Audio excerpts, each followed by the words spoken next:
One does not marry a broodmare and then expect the county to call her a duchess, said Lady Sabine Kesteven, and reached for the marmalade.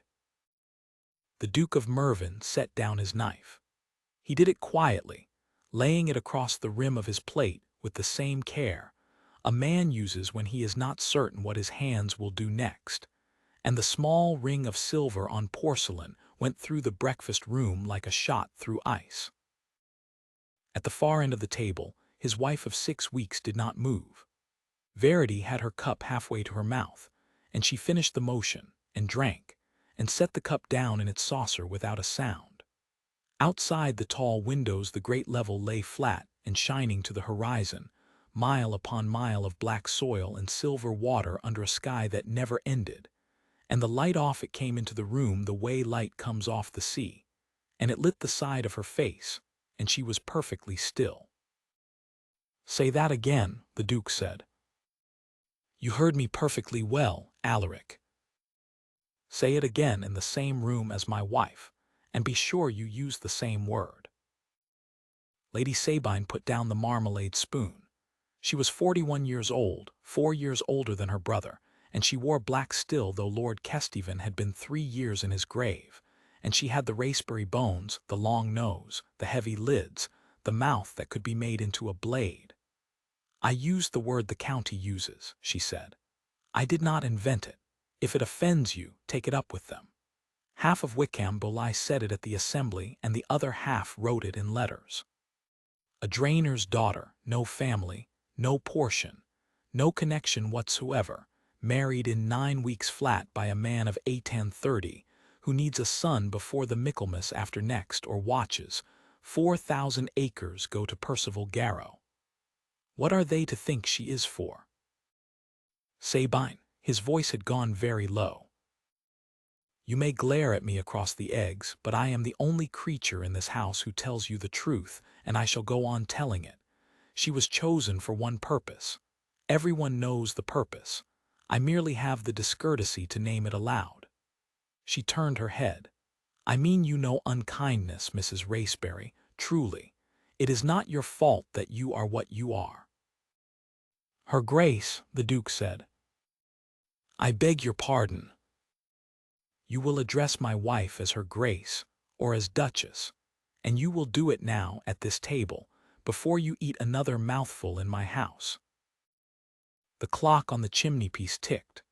A footman stood by the sideboard with a dish of kidneys and had gone the color of the tablecloth. And it was Verity who moved first, Verity, who rose, and put her napkin beside her plate, and looked down the length of polished mahogany at her husband's sister with an expression the Duke would think about for the rest of his life, because there was no anger in it. There was something worse than anger. There was pity. "You need not trouble him for that, Lady Sabine," she said. "Names are cheap, and I have been called a good many.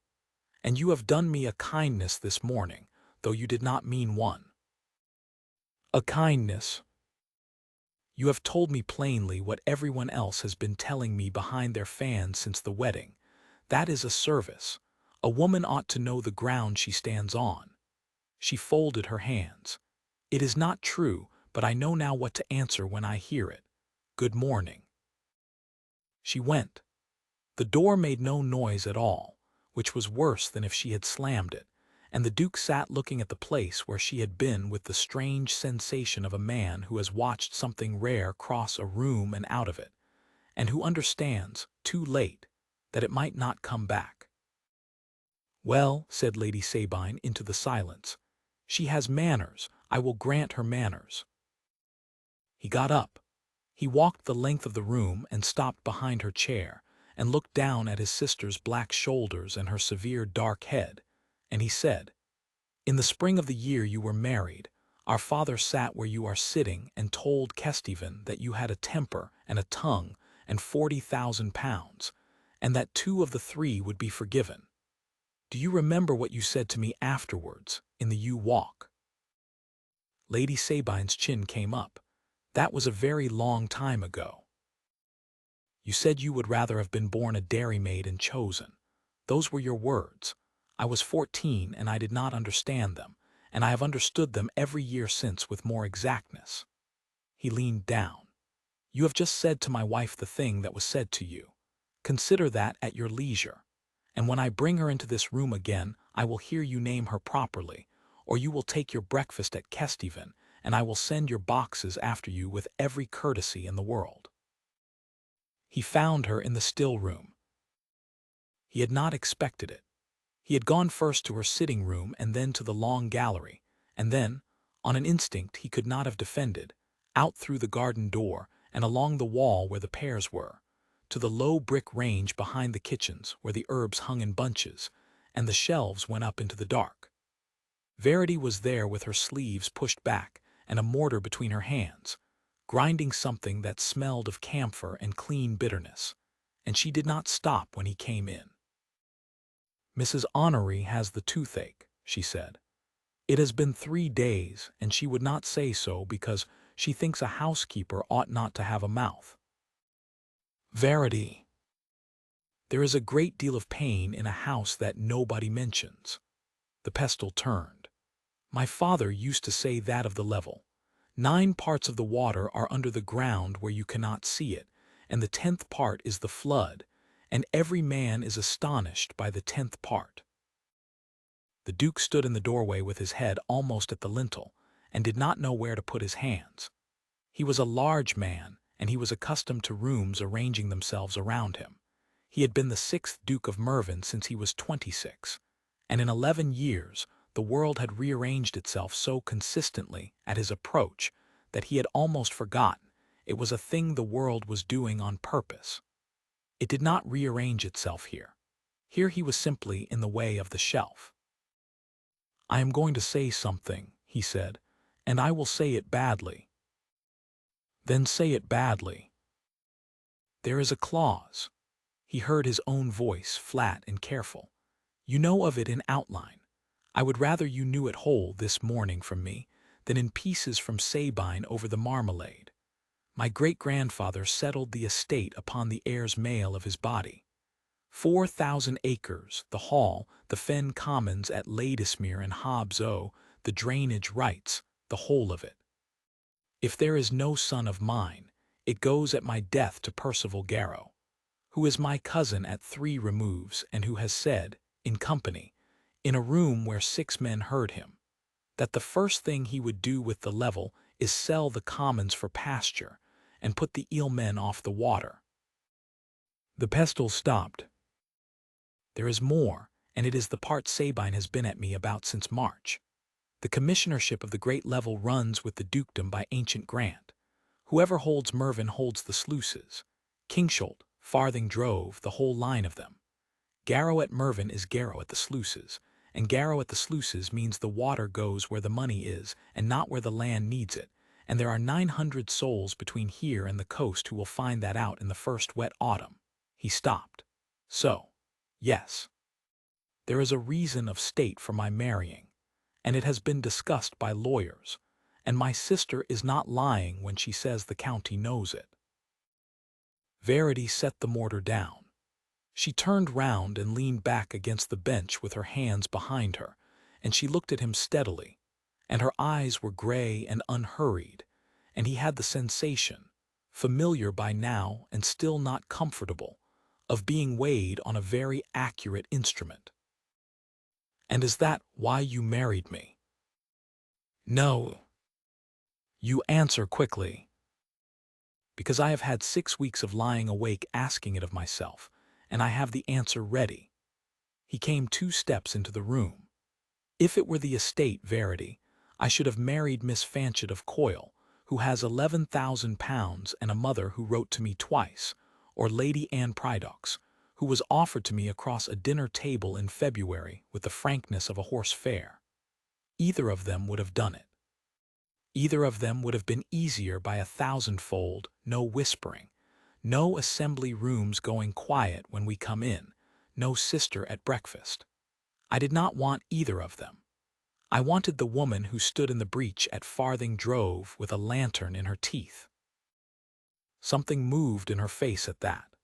She looked away, at the hanging bunches of tansy, and he went on because he had started. You will not remember it as I do. You were working. You had 11 men and a broken winch, and the water was coming through the bank in a place the width of this doorway and widening while you watched it. And Reuben Fish was shouting that the drove was gone and to run for the village. And you said, I heard you say it, that the bank had held for 80 years and would hold another hour if the men would give it the hour. And then you put your shoulder against the winch. There was nothing else to put against it. I came down that bank in evening dress, the Duke said. I had ridden from a dinner at Coyle.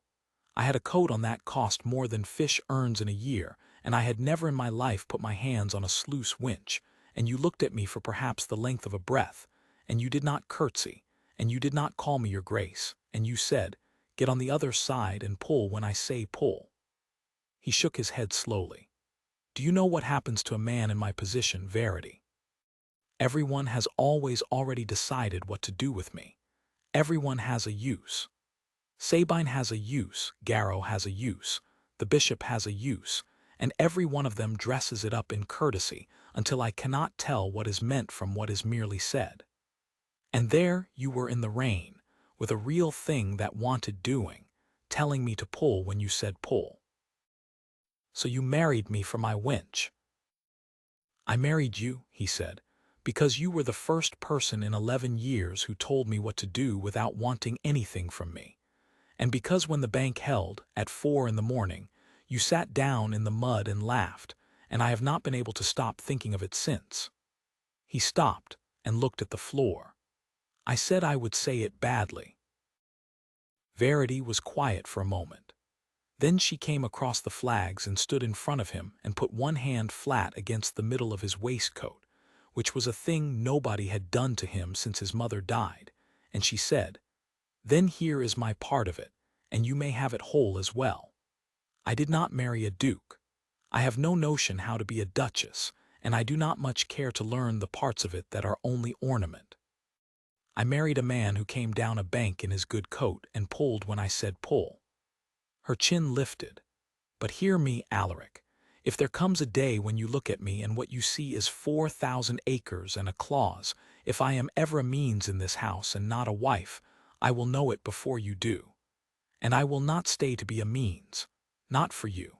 Not for the 900 souls. Not for anything. I know, he said. It is one of the reasons I am afraid of you. Good, said Verity, and picked up her mortar, and the corner of her mouth moved. Now go away. Mrs. Honoree's jaw will not wait upon the succession. He was still smiling when he crossed the hall, and that was the moment Tuke came out of the estate room with the morning's post, and the look on his face that his steward wore about twice a year. From London, your grace, come by the mail and marked for haste. Halbert Tuke was 60, dry as a reed, and had served 3 dukes without once raising his voice. It is from Mr. Marl. The Duke broke the seal in the middle of the hall, and read it standing up. Sedgwick Marl did not waste ink. 9 lines in a clerk's fair hand, and the substance of them was this, that Mr. Percival Garrow of Bexholt had that week retained counsel, that an inquiry had been set on foot, discreetly, into the drainage expenditure at Mervyn over the last 3 seasons, and that Mr. Garrow's man had asked a particular question, twice, of 2 different parties. The question was whether the new works at Kingsholt were an improvement of the estate or a dissipation of it. The Duke read it again. Then he folded it once and looked up at the great window over the stairs, where the raceberry arms went red and gold across the flagstones in bars of colored light, and he understood, with a coldness that started behind his breastbone and went out to his fingers, that his cousin had stopped waiting for him to die. Tuke, your grace, what have we spent on the sluices since I came into it? Since the year 20, upwards of £9,000. Tuke's face did not change, but his voice did by a very little, of which some 6,000 upon Kingsholt alone, the new gates and the iron and the piling. There is another 1,100 voted for Farthing Drove in the spring.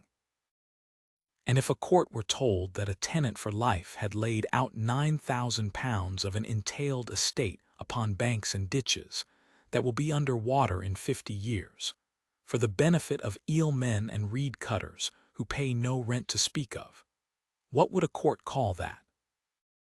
The old man was silent a moment. "Waste, your grace," he said. "A court would call it waste." Yes. The Duke put the letter in his breast pocket. Through the door at the end of the passage he could hear, faintly, his wife's voice in the kitchen corridor telling Mrs. Honoré to hold the cloth against her cheek and not to argue, and the sound of it did something to his chest that he had no word for. "Have the gig at 11, and send to Fish at Kingsholt. I want the books of the works, every voucher, every receipt, and I want them on my table tonight and not tomorrow." Tonight? Tuke hesitated. It was so unlike him that the Duke turned.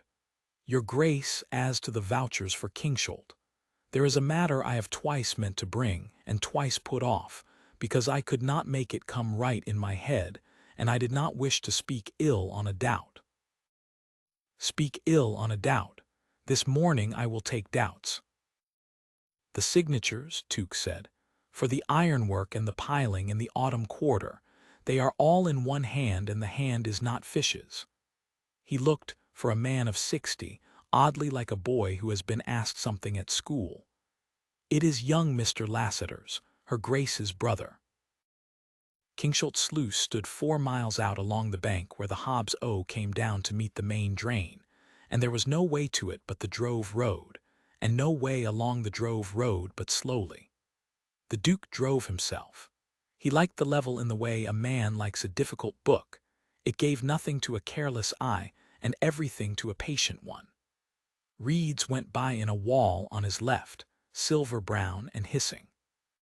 A heron got up out of a dike and beat away over the black fields with its legs trailing, and a mile off, small as a toy, a man was cutting turf with a long spade and stopped to look at the gig.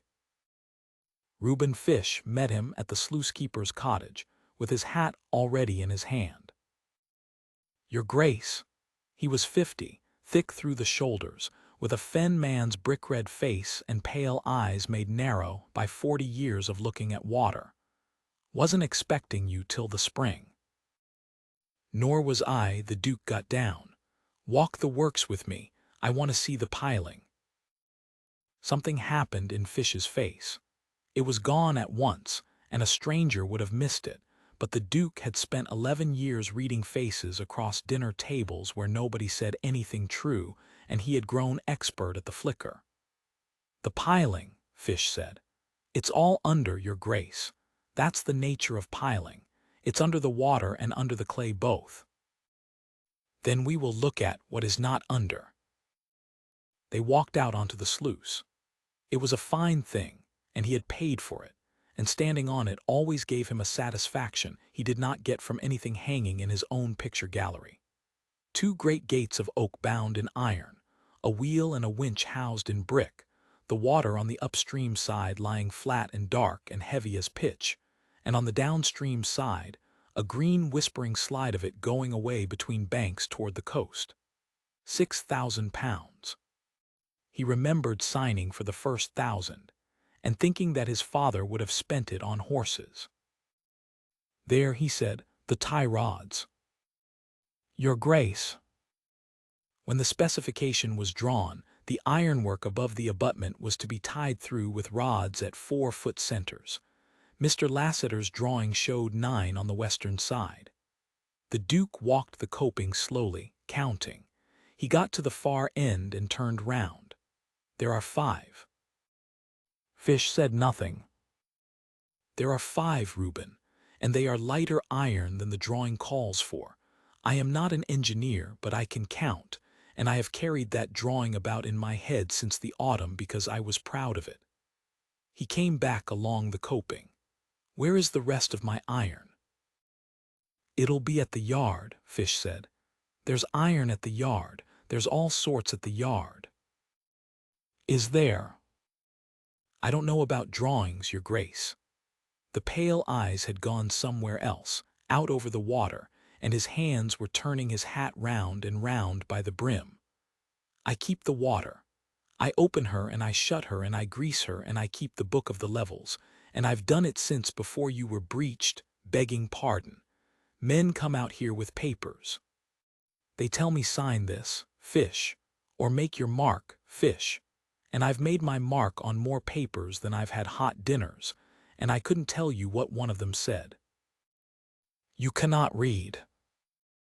"I can read the water," said Fish, with a flash of something almost like dignity, and the Duke was silenced for a moment, because it was a fair answer, and because the fault in it was his own. He had built a £6,000 work and put its daily keeping in the hands of a man who could not read the invoices, and then he had gone up to London for the season. Then who brought the papers? Young Mr. Lassiter mostly, her Grace's brother. Fish looked up quickly. "He's a good lad. He'd not do a crooked thing. He come out here twice a week all last summer with his levels and his little brass instrument, and he'd talk to me by the hour about pumping engines till my head sang." "And who besides Mr. Lassiter?" The hat went round again. Out over the reeds a snipe went up with its small, tearing cry. "There was a gentleman come 3 or 4 times," Fish said. "From the foundry," he said, "Stanbridge way.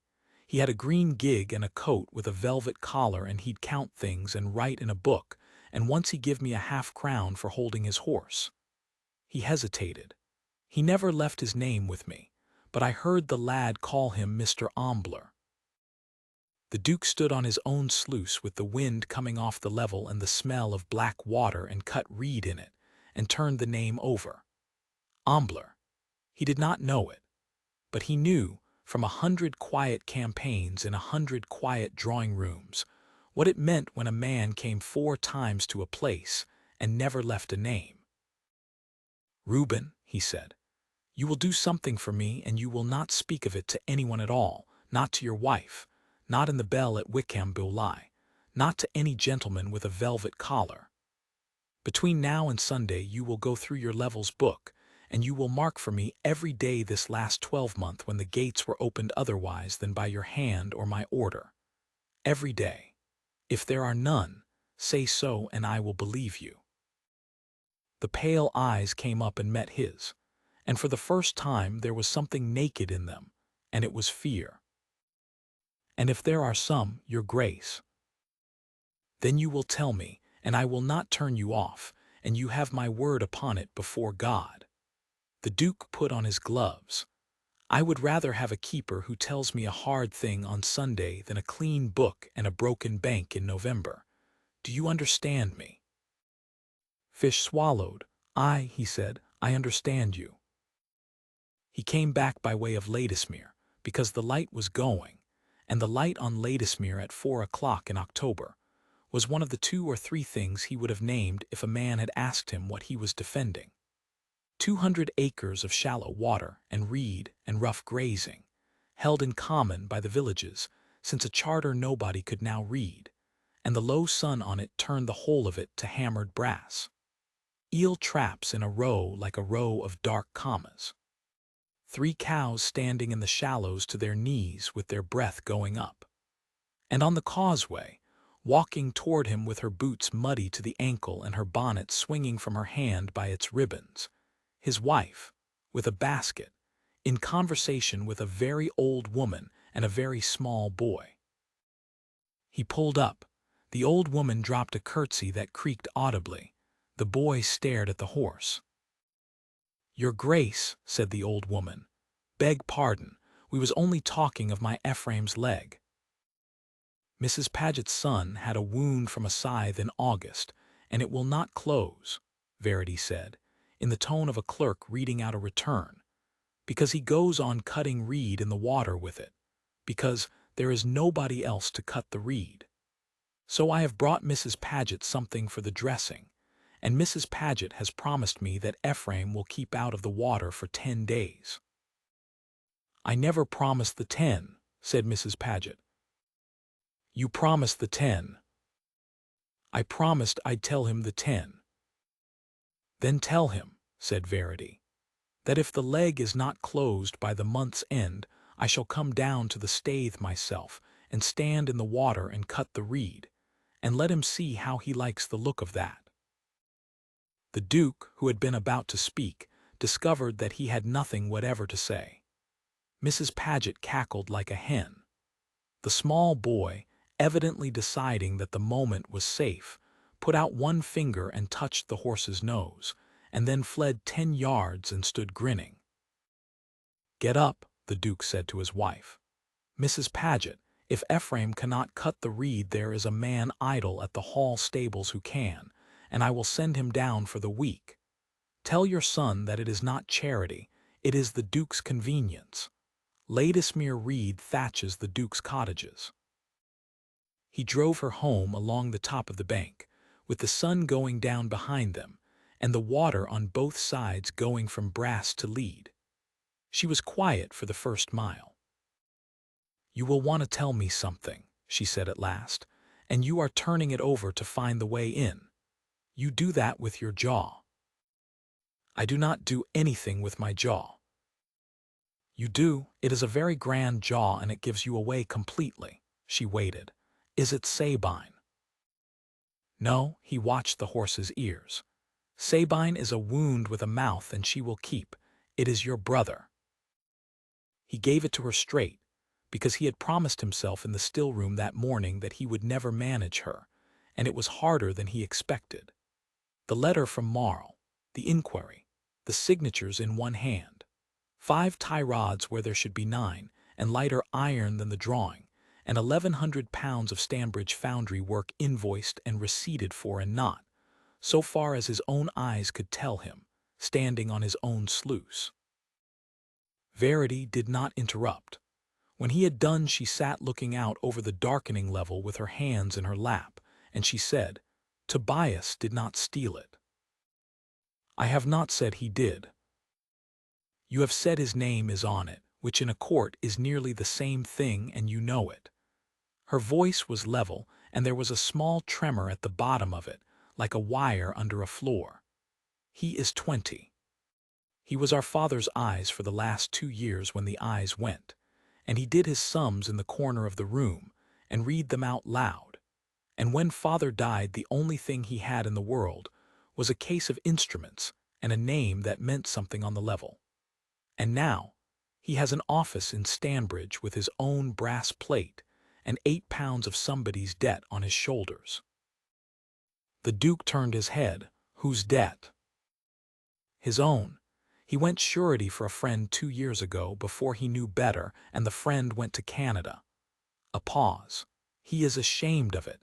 He will be more ashamed that I told you." £8. "It is nothing to you. It is a wall to him." She looked round at last, and in the last of the light her face was fierce.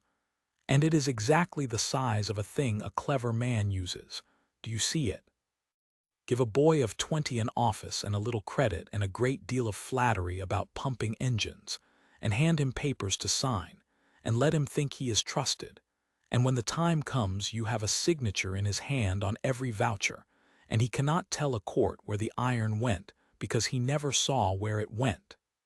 He was not the thief. He was the hand the thief wore." They came off the bank in the dark. Away to the west, the hall's windows showed in a long, low line, and the Duke thought, not for the first time, that the house looked from that distance like a ship anchored on a plain. "Verity, say it. If I am to fight this, I must be able to prove where every shilling went, and the proving will begin with your brother, because that is where a court will begin." He kept his eyes on the road. "Marl will want him examined. It will be done privately, and by me and not by Garrow's man, and I will pay for his counsel, and he shall have the truth put in the best light truth can be put in. But I will not lie for him, and I will not lose the Commons to spare his pride. I am telling you now, at the beginning, so that you never have to wonder afterwards which way I would jump." There was a long silence, filled with the horse's hooves and the crying of birds settling on the water. "Thank you," said Verity. For what in God's name? For telling me at the beginning. He heard her draw a breath. Now hear mine. I will go to Stanbridge myself, and I will get from Tobias every paper he has ever put his name to, and I will bring them to you whatever is in them. But if it comes to a court and my brother's name is to be spent to save your acres, you will spend it in front of me and not behind my back, and you will look at me while you do it. Agreed. And Alaric, her hand came onto his arm in the dark. There is one more thing that we must have straight. Whatever your sister says at whatever table, whatever any lawyer says about the Michaelmas after next, do not let this business make me into a piece of the estate. That is how it happens, you know. Nobody sets out to do it. A man simply wakes one morning with a great deal to save and finds he has begun to count his wife among the assets. The Duke stopped the gig in the middle of the drove, which he could not afterwards account for, and sat in the dark with the reins slack. When I was 9, he said, my father took me up to the long gallery and walked me down it and named every man in every frame, and at the end he said, they are all in the ledger, boy, and one day so will you be. It was the kindest thing he ever said to me. He meant it as comfort. He found her hand. I have spent 11 years being a line in that ledger. I am not going to put you in it. Lady Sabine was in the drawing-room when they came in, at her frame, with Miss Prue Bellows reading aloud to her out of a book of sermons in a small, dutiful voice, and she looked up and put her needle down and said, in a tone as flat and hard as the top of a table, "Good evening, Duchess. There is coffee, if you have not dined." It cost her something. He could see what it cost by the 2 spots of color high on her cheekbones. Verity, standing there in her muddy boots with reed seeds in the hem of her skirt, considered his sister for a moment, and then crossed the room and sat down beside her and looked at the needlework. "That is very fine," she said. "What is it to be?" "An altar cloth, for Wickham Beaulieu. Since the parish cannot afford one, and the Duke will not give a penny to the Reverend Cordwell, because they quarreled in the year 15 about a hedge." "About a right-of-way," said the Duke. "About a hedge." Lady Sabine picked up her needle again. "It is white on white, which is the most tedious work in the world, and it will take until Lady Day, and nobody will ever look at it twice." A stitch went in. "You may hold the silk, if you have nothing better to do." He stood in the doorway a moment longer, watching his wife take the skein and hold her hands apart. And then Hollies, the under-butler, came to him with the evening's letters on a tray. And the topmost of them was addressed in a large open hand he had known since childhood, and had never once been glad to see. Bexholt, the 5th of October. 6 lines, and every one of them a pleasantry. That his cousin Garrow found himself in the neighborhood upon business connected with the county, that he had heard, with the greatest satisfaction, of the Duke's marriage, and hoped to have the honor of paying his respects to the new Duchess, that he understood the shooting at Mervyn was uncommonly good this year, and that he proposed to arrive on the 14th and stay a fortnight. There was no question in it anywhere. It did not ask, it informed. The Duke read it twice, standing under the lamp in his own hall, and then he looked across the drawing-room at the 2 women bent over the white silk in the candlelight, and thought with great clearness, "He is coming here to look at her." Stanbridge was a market town of 2,000 souls with a foundry at one end of it and a cattle market at the other, and Tobias Lassiter's brass plate was screwed to the door of 2 rooms over a saddler's, and it said T-Lassctr, surveyor, and it had been polished that morning. The Duke noticed the polishing. He noticed it the way a man notices a thing that is going to hurt him later. The boy was on the stairs before they were through the street door, coatless, ink on 3 fingers, with his sister's gray eyes in a face still finding its bones.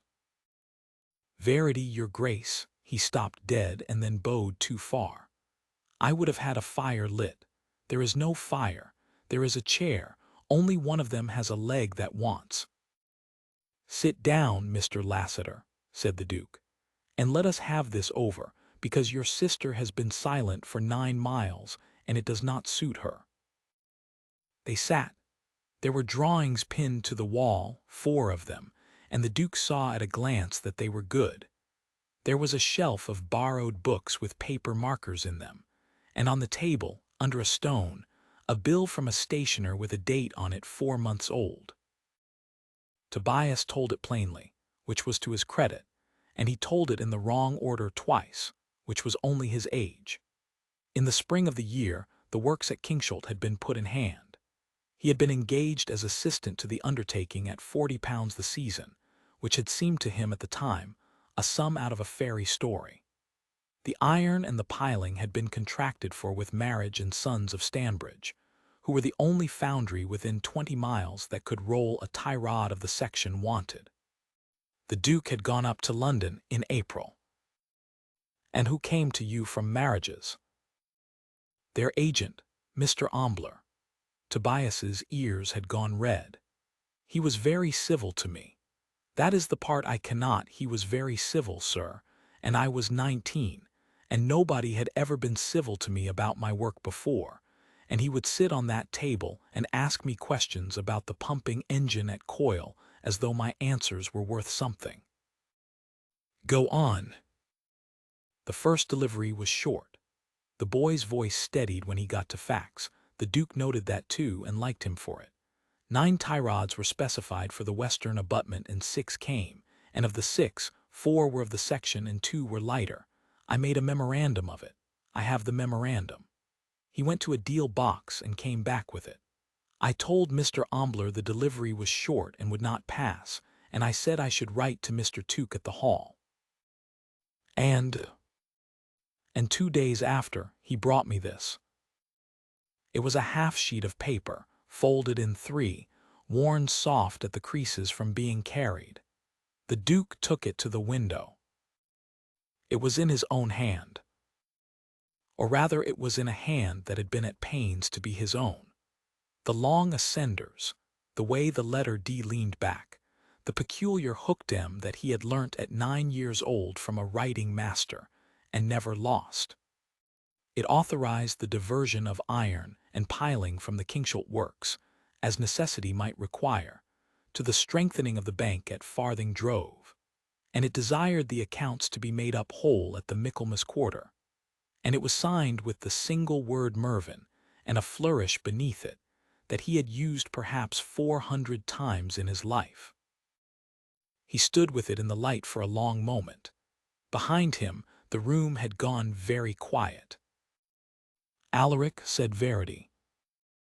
"I did not write this." He said it evenly. "I was in Grosvenor Street on the date it bears. I have my own letter book to prove where I was and what I wrote, and Marl has the counterpart of every paper I signed that quarter." He turned round. "Mr. Lassiter, look at me. When Ambler put this into your hand, did you believe it?" "Yes, sir." "Why?" "Because it was your name," Tobias said simply, "and because he said the works at Farthing were urgent, and because I had been told 100 times by everyone since I was a boy that great men do things sideways, and it is not for us to ask why." His jaw came up, and it was so exactly his sister's motion that the Duke felt something turn over in him. "And because I wanted it to be true. If it was true, then the iron was not stolen, and my memorandum was only a young man being officious, and Mr. Ambler would go on being civil to me. That is the whole reason, sir. I should like it written down somewhere that I know it is a bad one." "Did you sign the vouchers after?" "Yes, 11 of them, all 11.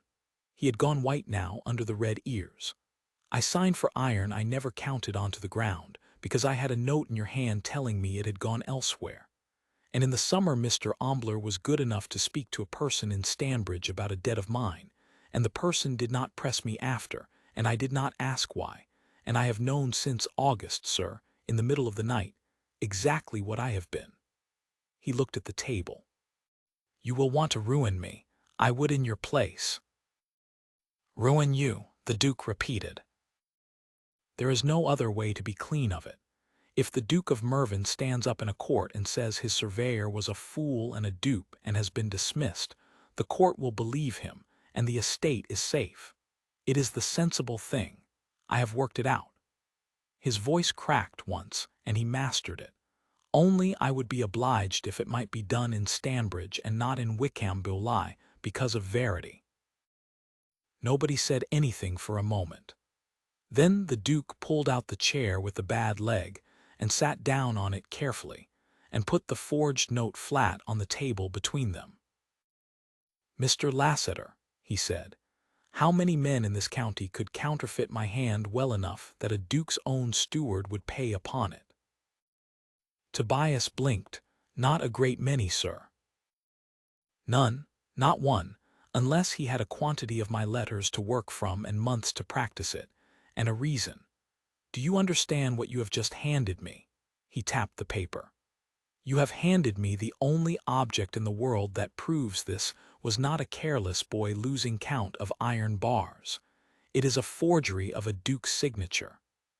That is not carelessness, that is felony, and it means that somewhere behind Mr. Ambler and his velvet collar there is a person who has had access to my correspondence."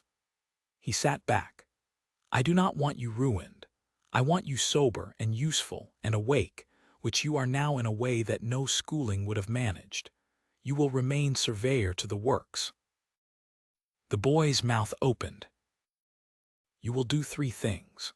You will write out tonight a full narrative of everything from the spring, dated and signed, and you will put in it every stupidity you have committed without varnish, because a witness who confesses his own folly is worth 6 who do not. You will make me a schedule of every bar of iron and every foot of piling actually standing at Kingsholt and Farthing Drove, measured with your own hands, and you will take Fish with you and have him make his mark to it. And you will not go within 100 yards of Mr. Ambler, nor answer his letters, nor tell any living soul in Stanbridge that I have been up these stairs." He stood. "And your £8 are paid, not as a kindness. I will not have a witness of mine walking about the county with a debt in him for a clever man to take hold of." Tobias Lassiter stood up too fast and sat down again, and put his hand over his eyes for a second, and said, in a voice that had gone entirely to pieces, "Yes, your grace." Verity said nothing at all until they were in the chaise and out past the last houses of Stanbridge. Then she turned her face to the window, and the Duke saw her shoulders go, once, and had the sense to leave her alone with it for 1.5 miles. "You did that for him," she said at last, "and you have not once said that you did it for me." "Because I did not. Alaric, I mean it exactly. A month ago I should have turned him off and been kind about it and thought myself a fair man, and I should have thrown away the best witness in the case and never known." He watched the reeds go by. "You have been in my house 6 weeks, and you have already begun to make it a harder place to be lazy in. That is not a compliment, by the way. It is a complaint." She laughed. It was a wet, undignified sound, and it was, he thought, the single best thing he had heard in the whole of a bad week. Mr. Percival Garrow arrived on the 14th of October at 4 in the afternoon with 2 guns, a valet, a case of Madeira as a present, and the manner of a man coming home. He was of an age with the Duke, a little shorter, a little wider, with sandy hair going back off a high pink forehead, and a look of perpetual good humor that never quite got as far as the eyes. He shook hands warmly. He admired the hall. He told the story of the bad road at Bexholt Turn with real skill, and made Lady Sabine laugh twice before her bonnet was off her head, and when Verity came down the stairs, he crossed the flagstones to meet her with both hands out. "So this is she," he said. "Duchess, cousin, if you will permit it. I have been hearing of nothing else since Michaelmas." "Have you, Mr. Garrow?" "The whole county. A drainer's daughter," they said, and I said, well, and what is a duke's daughter but a man's daughter with better linen? I am a great democrat in these matters." He beamed. "You must forgive me. I say what I think. It is the only accomplishment I have, and I am obliged to trade on it." "It is a great convenience," said Verity, "to be forgiven for a thing before one has done it." There was a very small pause. Garrow's smile did not falter, but the Duke, standing 4 feet away, saw the eyes take her measure and put a different number on her than they had come in with. "Charming," said Garrow. "Alaric, she is charming. I withdraw everything I never said." Dinner was 11 at table, because Sabine had asked the Cordwells and the 2 Miss Fanchets, and old Sir Dudley Vane, who was deaf, and the talk went the way it always went in that room, until Garrow put his glass down at the second course and said, pleasantly, into a gap, "Cousin, you must settle a wager for me. I have laid Sir Dudley a guinea that there is no better engineer on the great level than the late Josiah Lasseter, and Sir Dudley says he never heard of him." "Never heard of him," said Sir Dudley, at the wrong moment. "There, you see. Now I hold Lasseter was the first man to understand the shrinkage of the peat, and I am prepared to be tiresome about it for a quarter of an hour if pressed." He turned to Verity with the air of a man offering flowers. "Your father, ma'am, you will know better than any of us. Did he not tell the commissioners in the year 16 that the level would sink 4 feet in 50 years, and every sluice on it would need rebuilding lower?" "He did," said Verity. "And they laughed at him." "They minuted him," she said, "which is a longer way of laughing." Garrow slapped the table, delighted. "A longer way of laughing. Excellent. You hear that, Alaric? Now," and here he leaned back and turned his glass slowly by the stem, and his voice did not change at all, which was how the Duke knew what was coming. "Now, that is precisely my difficulty with these great works of yours. £6,000 at Kingsholt. 1,100 voted for Farthing Drove. And her own father's opinion, ma'am, from the mouth of the best man on the level, is that the ground beneath them is going down 4 feet in 50 years, and the whole of it must be done again." He looked round the table with immense friendliness. "So one is bound to ask, is one not, purely as a matter of family feeling, what becomes of the money?" The Reverend Cordwell said something about Providence. Lady Sabine said the fish was cold. Miss Fanchet asked whether there would be dancing at the assembly, and for perhaps 2 minutes the table performed its ordinary function of smothering anything real that fell into it. The Duke sat with his hand quite still on the stem of his glass, and understood several things at once, arranged in a row like the rods on the abutment. That his cousin had come to Mervyn not for the shooting, and not for the Madeira, but to say the word waste in front of 11 witnesses, one of whom was a magistrate, and 2 of whom would repeat it in every drawing-room between here and the coast. That he had done it by making a compliment of Josiah Lasseter, so that the sneer could not be answered without appearing to insult the dead. And that he had aimed it, with real accuracy, at Verity, because he had already been told by someone in this house that Verity was where the Duke of Mervyn had lately begun to keep his temper. "Cousin," the Duke said. The table came quiet, in the way tables do. "You have asked what becomes of the money, and it is a fair question, and you shall have the answer at the length it deserves." He set down his glass. 940 people live between this house and the sea on land that lies below the level of the water in the drains. That is not a figure of speech. If Kingsholt goes in a wet November, the water stands 8 feet deep in the street at Hobbs O and 4 in the nave at Wickham Bulli, and I have seen the mark cut in the church wall by men who measured it in the year 89. What becomes of the money is that the mark is not cut again. He looked down the table at the pink, pleasant, attentive face. "You are quite right that the peat sinks, and the works must be done again. My great-grandfather's sluice lasted 80 years. Mine may last 60. Yours, when you have it, may last 40. That is the bargain the level makes with whoever holds it, and there is no getting a better one, and a man who complains of it is complaining of the shape of the earth.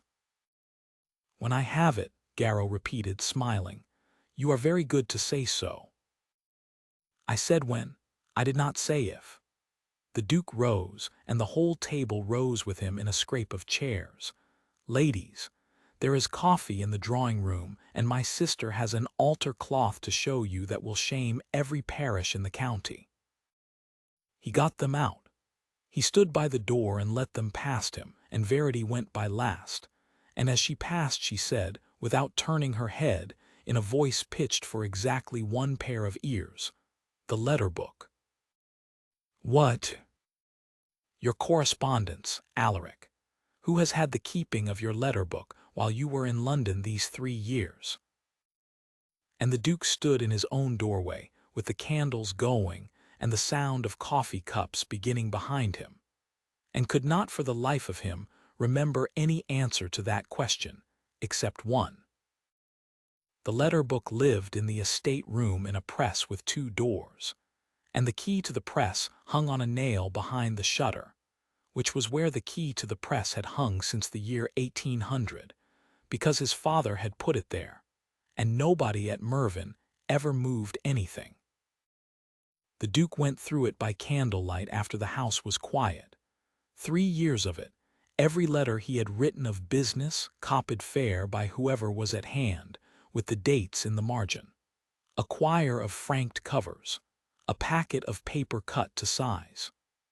And at the back, held with a green ribbon, 11 sheets of writing paper, each blank, each signed at the foot Mervyn, with the flourish beneath signed by his own hand, 3 or 4 years since, and left there for convenience, the way a busy man leaves a loaded thing lying about and forgets it. He counted them twice, 11. He had no notion whatever how many there had been. "You are in my chair," said Lady Sabine from the doorway. She had a shawl over her nightgown and her hair in a plait down her back, and without the black and the armor of the day she looked younger and much more tired. She came in and shut the door. "It is my chair, in fact," the Duke said. "You have not sat in it between April and September since our father died. I have sat in it." She looked at the green ribbon and the 11 sheets, and her face closed like a hand. "Ah." "Sabine." "Say it." "Who has answered my letters when I have been in London?" "I have." Her chin was up. "Every year, since the year 20. Petitions, subscriptions, the coal fund, the lying-in charity, the school at Hobbs 40 letters a quarter from clergymen wanting £5 and widows wanting 3, and a duke in Grosvenor Street who does not answer his post from March to July because he is too busy being stared at." Her voice climbed, and she pulled it down again with an effort he could see. "So yes, I have written in your name. I have used the blanks." Tuke knew of it and approved it, and once a quarter I gave him the schedule of what had been given away. And if you had ever once read the schedule, you would have known too. I am not accusing you of charity. You are accusing me of something. You are sitting in my chair at 1 in the morning counting paper. She sat down opposite him, which she had never in 11 years done in that room. "Get on with it." He told her. The short delivery, the 11 vouchers, Ambler, and the half-sheet in his own hand that he had not written. He watched her while he did it. He had known his sister for 37 years, and had never in his life been able to tell what she would do with a piece of news. She had a face made for concealment, and she had had a great deal of practice. She looked at the forgery for a long time. She held it up to the candle and turned it and put it down. "That is very good," she said. "That is uncommonly good. The M is not quite yours, you go up before you come down, and this comes down at once, but nobody would see it who was not looking." She raised her eyes. "You think I did it?" "I think somebody in this house has had my paper, my blanks, and 3 years of my correspondence to copy from. And the somebody who profits by ruining you is Percival Garrow, and the somebody who has been at you all summer to breed an heir and keep Percival Garrow out of Mervyn is me." Lady Sabine gave a short laugh with no pleasure in it whatever. "You have not thought this through, Alaric. If I wished Garrow to have the estate, I should hardly spend my year making myself hateful to your wife in order to get a boy into the nursery. I want a child in this house so much that I have made a fool of myself over it in front of the servants, which you may despise if you like. I know exactly how it looks." "How does it look, Sabine?" "Like a barren woman managing other people's business," she said. The candle guttered. Somewhere out on the level a bittern boomed, twice, a sound like a man blowing over the mouth of a jar. "I was 11 years married," she said, in a voice gone quite flat. "Kesteven wanted a son and I did not give him one, and he was not a cruel man, he was worse. He was a disappointed one, and every Christmas of 11 years he looked at me over the goose and did not say it, and I sat at the end of his table being a means that had failed."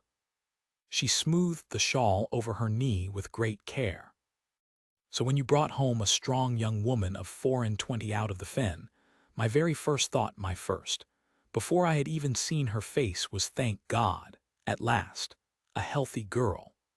And I said the word in the breakfast room because it was in my head, and it was in my head because it was the word I have heard about myself in one shape or another for 20 years. That is not an excuse. It is only where it came from." The Duke found that he had put his hand over his eyes.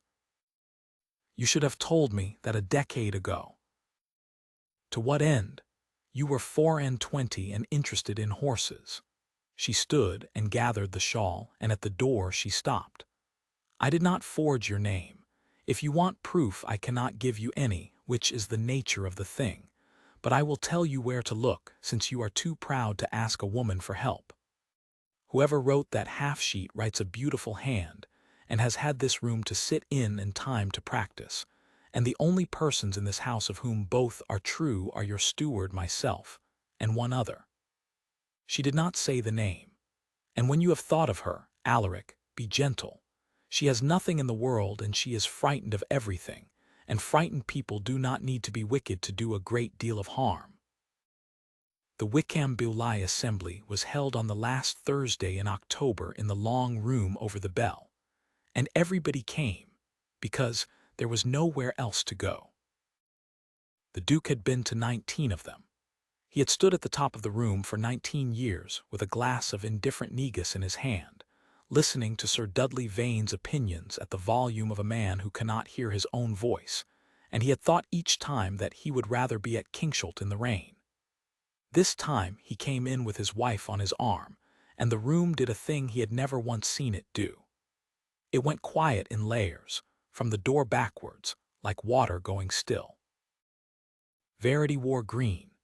It was her mother's silk, cut down and made over by a woman in Hobso who charged 9 shillings, and it had a lace fichu at the neck that was older than either of them. And Sabine, that afternoon, in the coldest voice imaginable, had sent up the Kesteven pearls with a note saying that they would not disgrace the silk, and that the clasp wanted a strong finger. She had a good deal to bear in the first hour, and she bore it as if it were the weather. Mrs. Fanchett looked at the pearls and then at the fichu and asked, with tender interest, whether her Grace found the hall very large after what she had been used to. Lady Anne Prydox hoped her Grace did not find the county dull, and did she draw? Did she play? Did she perhaps sing? Each question landing softer than the last, the way a hand goes over a horse to find the sore place. 2 of the Miss Fanchetts asked her about eels. And Percival Garrow was superb. He fetched her lemonade. He praised her father to 3 separate groups. He told the room that his cousin the Duke had shown more sense in his choice than any man in the county, and he said it with such warmth that a stranger would have wept, and every soul present understood him to mean that a duke had married a girl who could hold a sluice winch, and precisely why. It was at a little after 11, near the window, that the Duke heard the word. He was 6 feet away with his back turned, and Sir Dudley bellowing about turnips into his left ear, and he heard it in the gap between two sentences, the way one hears a stone drop into a well. Mrs. Fanchett's fan was up. Her voice was low and comfortable, and full of ordinary human pleasure. "Well, my dear, and one cannot blame the man, but there it is, everybody says the same. He has bought a broodmare and dressed her in his sister's pearls." The room did not stop. That was the thing he remembered afterwards, that a sentence of that kind can go into a room full of people and not one fiddle miss a beat. But Verity had heard it. She was standing perhaps 4 feet from the fan with her glass in her hand, and the Duke saw her hear it, saw the small lift of the head, the color come up out of the green silk into her throat, and then the terrible steadiness that came down over all of it, and he understood in that instant that this had happened to her before, many times, in smaller rooms, and that she had a practiced way of standing quite still until it was over. Something in him came loose from its moorings. He had been the Duke of Mervyn for 11 years, and had learnt to manage himself as one manages a heavy horse. He heard himself say, "Excuse me, Sir Dudley," in a voice of perfect civility, and then he was crossing the floor, and the fiddles were still going, and he was aware of Sabine somewhere on his right coming to her feet. He stopped in front of his wife and held out his hand. "Duchess." She looked at his hand, then up at his face, and there was a warning in her eyes, plain as print. "Do not fight them for me, Alaric. It makes it worse. It makes me a thing being fought over." "They will say you are angry," she said quietly. "Let them say it. Dance with me." "You loathe dancing. You told me so on the 11th of September in the barouche." "I do loathe it. I dance like a stone church." He did not take his eyes off her. "Verity, there are 40 people in this room waiting to see whether you will cry. Give them something better to look at." And she put her hand in his. He was not a good dancer, and the whole county knew it, and he did not care. And they got through the first figure without disgrace, largely because she led him through it with the exact patient competence she used on Fish's winch. Halfway down the second, she began to laugh, a real laugh, low, entirely for him, and the room heard it, and the Duke saw the fans come down a fraction all along the wall, because that laugh was not the laugh of a woman who had just been described as livestock, and it undid 20 minutes of Mrs. Fanchett more efficiently than any speech. When the music ended, he did not release her hand. He turned, with her hand in his, to face the length of the long room over the bell, and he raised his voice, and he had been raising it in that room on quarter-day matters for a decade, so it carried without effort. "Since I have you all," he said, "there is a state business, and Michaelmas has been and gone, and it may as well be said here as posted on the church door." The fiddles stopped properly, the room turned. On the first Monday of Lent, the works begin at Farthing Drove. £1,100, a new sluice, and the bank raised 2 foot 6 from the corner at Hobbs O to the Mere. Mr. Tuke has the schedule, and any man who wants work may put his name to it, and there will be work through to harvest for 60. A murmur went through them. 60 men's winter wages were a great deal more interesting to that room than a duchess's fichu. 2 further things. Every drawing and every voucher of the Kingshult works, and the new works will lie open at the bell here on quarter-day for any ratepayer on the level to read, and I will answer for them in person, standing where I am standing now. I have heard the word waste used about my sluices this month by a gentleman of my own family. Let it be used to my face across a table of accounts, and we shall see how it does there." Nobody breathed. Garrow by the fire was smiling and had gone the color of tallow. And the last. He looked down at his wife's hand in his own, and then up. The new sluice at Farthing Drove will be called the Lassiter Sluice, and there will be a stone on it with the name cut in, because the man who told the commissioners in the year 16 that this level was sinking under our feet was laughed at by his betters and has been proved right by the water, and the water is a better judge than any of us. And Her Grace the Duchess of Mervyn will lay that stone on the first Monday of Lent in her own person, not as an ornament to the occasion, but because she is the only person on the great level who has stood in a breach with a lantern in her teeth and held it, and I have seen her do it, and there are 11 men in the village of Hobbs who saw her do it too. He inclined his head to the room. I am obliged to you. Do not let me stop the dancing.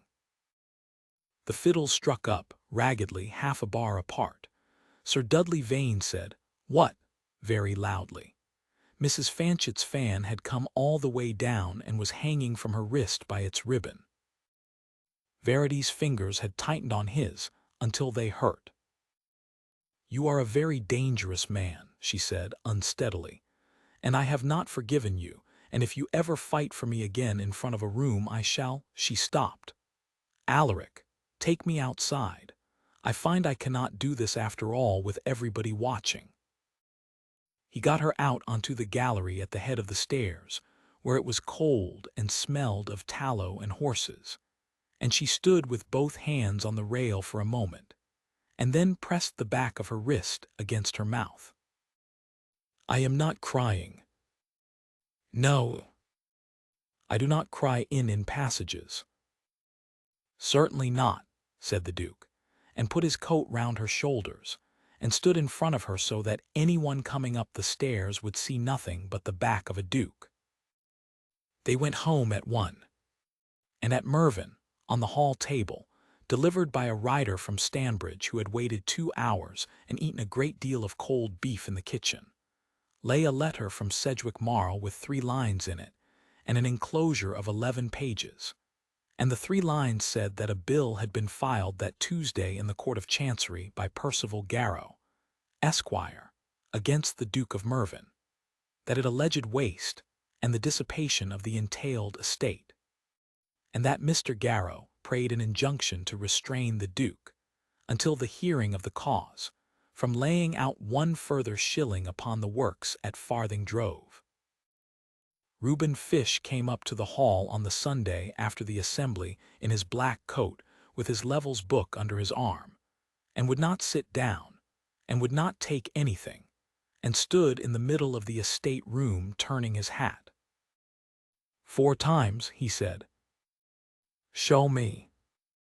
The book was a ruled ledger with a page to a week, and the water written in it in a careful, labored, blotted script that had plainly cost the man an hour a day for 20 years. Fish's finger went down the columns.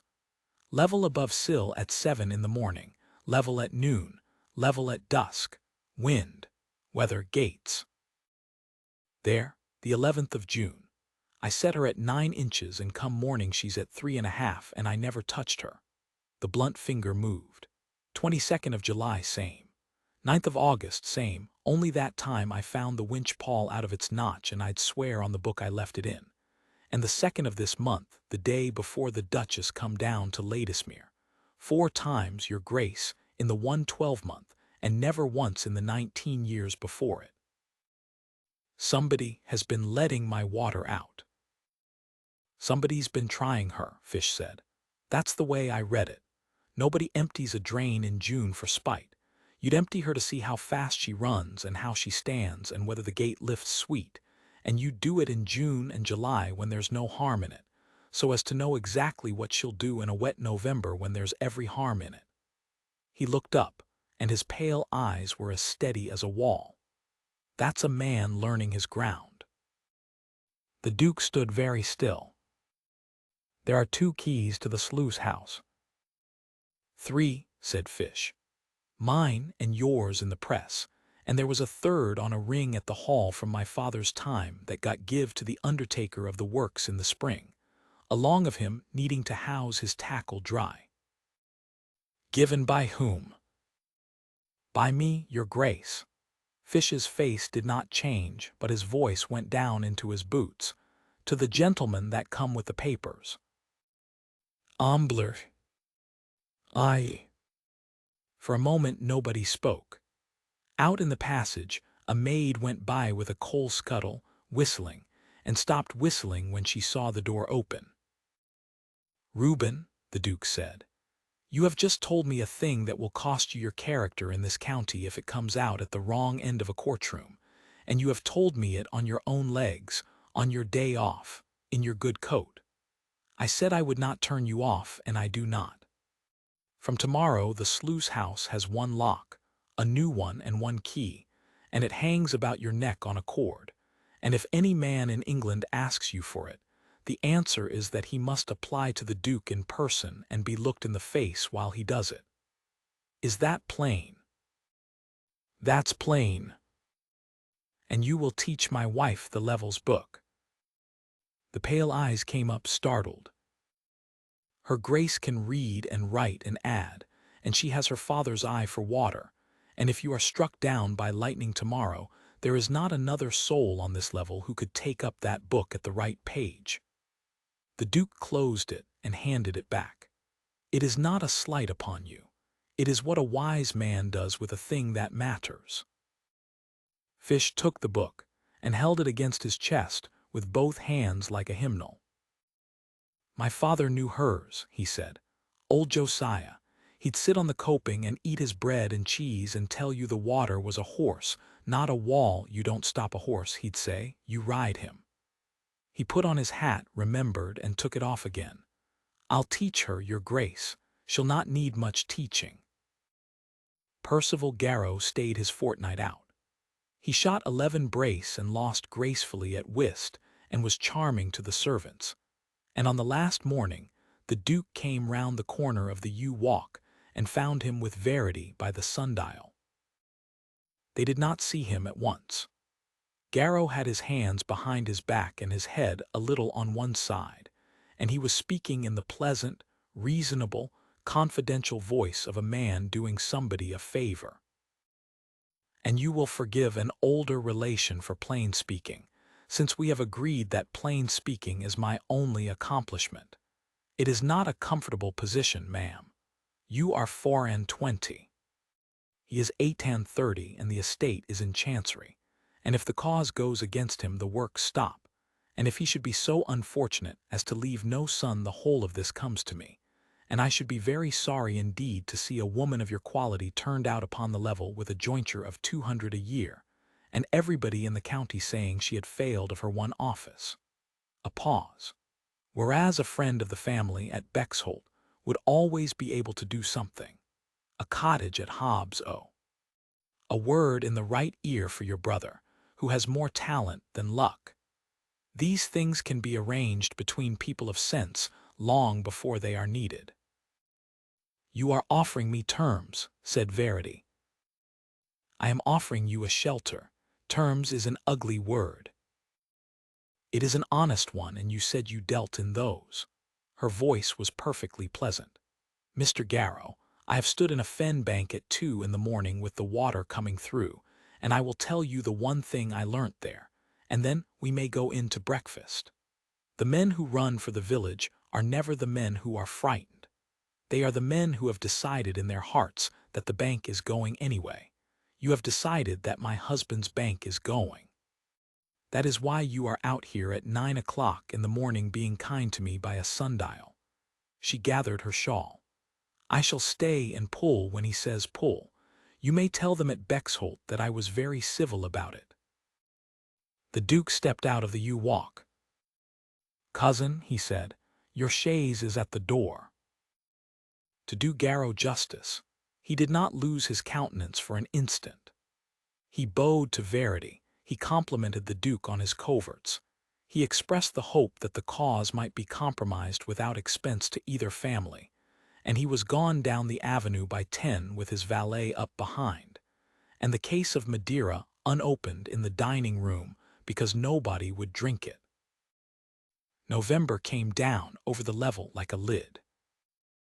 It rained 16 days out of 21. The dikes came up to within a foot of the coping at Kingsholt, and fish ran the gates on the ebb twice a day, and the level lay under a low sky the color of pewter with the water standing in the furrows, so that the black fields went silver in strips. And the Duke rode out every morning, because the alternative was to sit indoors and think about the Court of Chancery. Marl's letters came weekly and were not comfortable. Garrow's bill was well drawn, better drawn than it had any right to be, which meant money behind it. The affidavits filed with it were 3. One from a surveyor of Stanbridge, deposing that the Kingshott works were of no permanent advantage to the inheritance. One from a person named Ambler, describing himself as late superintendent of the works, deposing that iron and materials to a great value had been carried away from the site by the direction of the Duke's own servants. And one from the tenant of a farm at Bexholt Turn, who had never in his life set foot on the level, deposing to the general opinion of the country. And of the Duke's own case, wrote Marl, the strength lay in the necessity of the works, and the weakness lay in the vouchers. For 11 of them bore the signature of the surveyor Lassiter, who was the brother of her Grace, and counsel for Mr. Garrow would make of that fact whatever the fact could be made to yield. The motion for the injunction was set down for the 8th of December. It was on the 2nd of December, at 6:30 in the morning, that the Duke woke and found the bed beside him empty and the door of the dressing-room shut, and heard, through it, the unmistakable sound of a woman being quietly and thoroughly unwell, and the equally unmistakable sound of a woman doing it as far from her husband as the room allowed. He knocked. There was a silence of the kind that has a great deal of thought in it. "Go away, Alaric." He went in. She was sitting on the floor by the washstand with her hair down her back and her arms round her knees, gray as the window, and she looked up at him with an expression of such utter fury and such utter helplessness that he sat down on the floor beside her without a word and put his coat over her shoulders and did not ask a single question for 4 minutes. 9 days, she said at last. 9 days. It began the day after the assembly. I have been counting since October, and I have said nothing to anybody, not to you, not to Mrs. Honoré, not to a soul, because the moment it is said in this house, she stopped. She pressed her forehead against her knees. The moment it is said, I stop being a person and become a piece of news. The Duke looked at the wall opposite for a while. Then it will not be said, he said. It will have to be said. Not today, not this week, not until you choose it. He heard his own voice come out level and was grateful, because inside his chest something was going like a hammer. Verity, listen to me. There is a court in London that is going to hear on the 8th of December whether I may spend my own money on my own banks, and there is a woman downstairs at this moment stitching an altar cloth who would give 10 years of her life for what you have just told me, and there is a man at Bexholt who would give a great deal more than that to know it. Every one of them will want to make it their business. It is not their business. It is yours, and mine second, and nobody else's in this world. She lifted her head. You have not said that you are glad. No. Alaric. I'm afraid to say it, the Duke said. She waited. Outside, the rain came on the window in a long, soft rush. Because if I say I am glad, you will hear it as the estate speaking. Because for 6 weeks my sister has been at that table telling you what you are for, and Garrow has been in my walk telling you what you will be worth if you fail, and I have sat in the middle of it doing nothing whatever to make it untrue, except make speeches over the negus at the bell. He found he could not look at her, so he looked at the water in the basin. And because I am not a fool, and I know what the country says about the Michaelmas after next, and I know that if there is a son I shall never again be able to prove to you, not with anything, not with 1,000 years of it, that I did not marry you for him. There was a long silence. Then let me tell you what I know, said Verity, "and you may set it against the whole county." She took his hand and turned it over and put it flat, palm up, on her knee, as though she were about to read it. "In September, before there was anything to count, you sat up with me the night the fever went through the cottages at Hobbs O, and we did not speak of an heir. In October you paid £8 you did not owe to keep my brother's back straight. Last Thursday, in front of 40 people who despise me, you put my father's name on a stone. And this morning, when I told you, the first thing out of your mouth was not thank God, and it was not I must write tomorrow, and it was not now Garrow is finished." Her thumb moved once across his knuckles.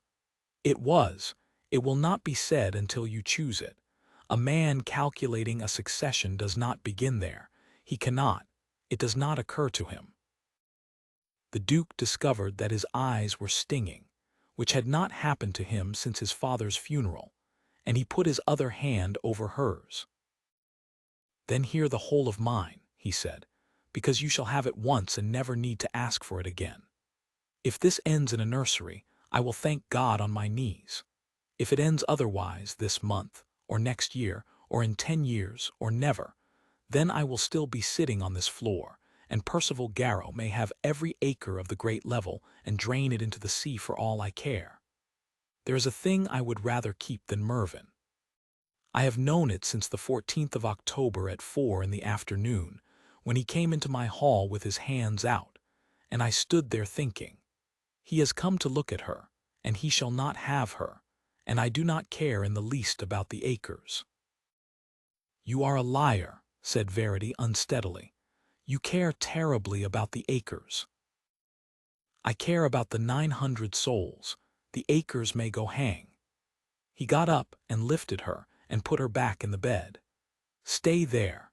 Mrs. Honoré will be told you have a chill from the assembly, and Dr. Meek will be sent for on Thursday when it suits you and not before, and I am going to Stanbridge." In this, she gestured at the streaming window. "Why?" "Because Ambler has sworn an affidavit," the Duke said, "and a man who will swear one will sign another, and I want to know who pays him before the 8th of December." He was in the hall pulling on his gloves when he saw Miss Prue Bellows on the stairs.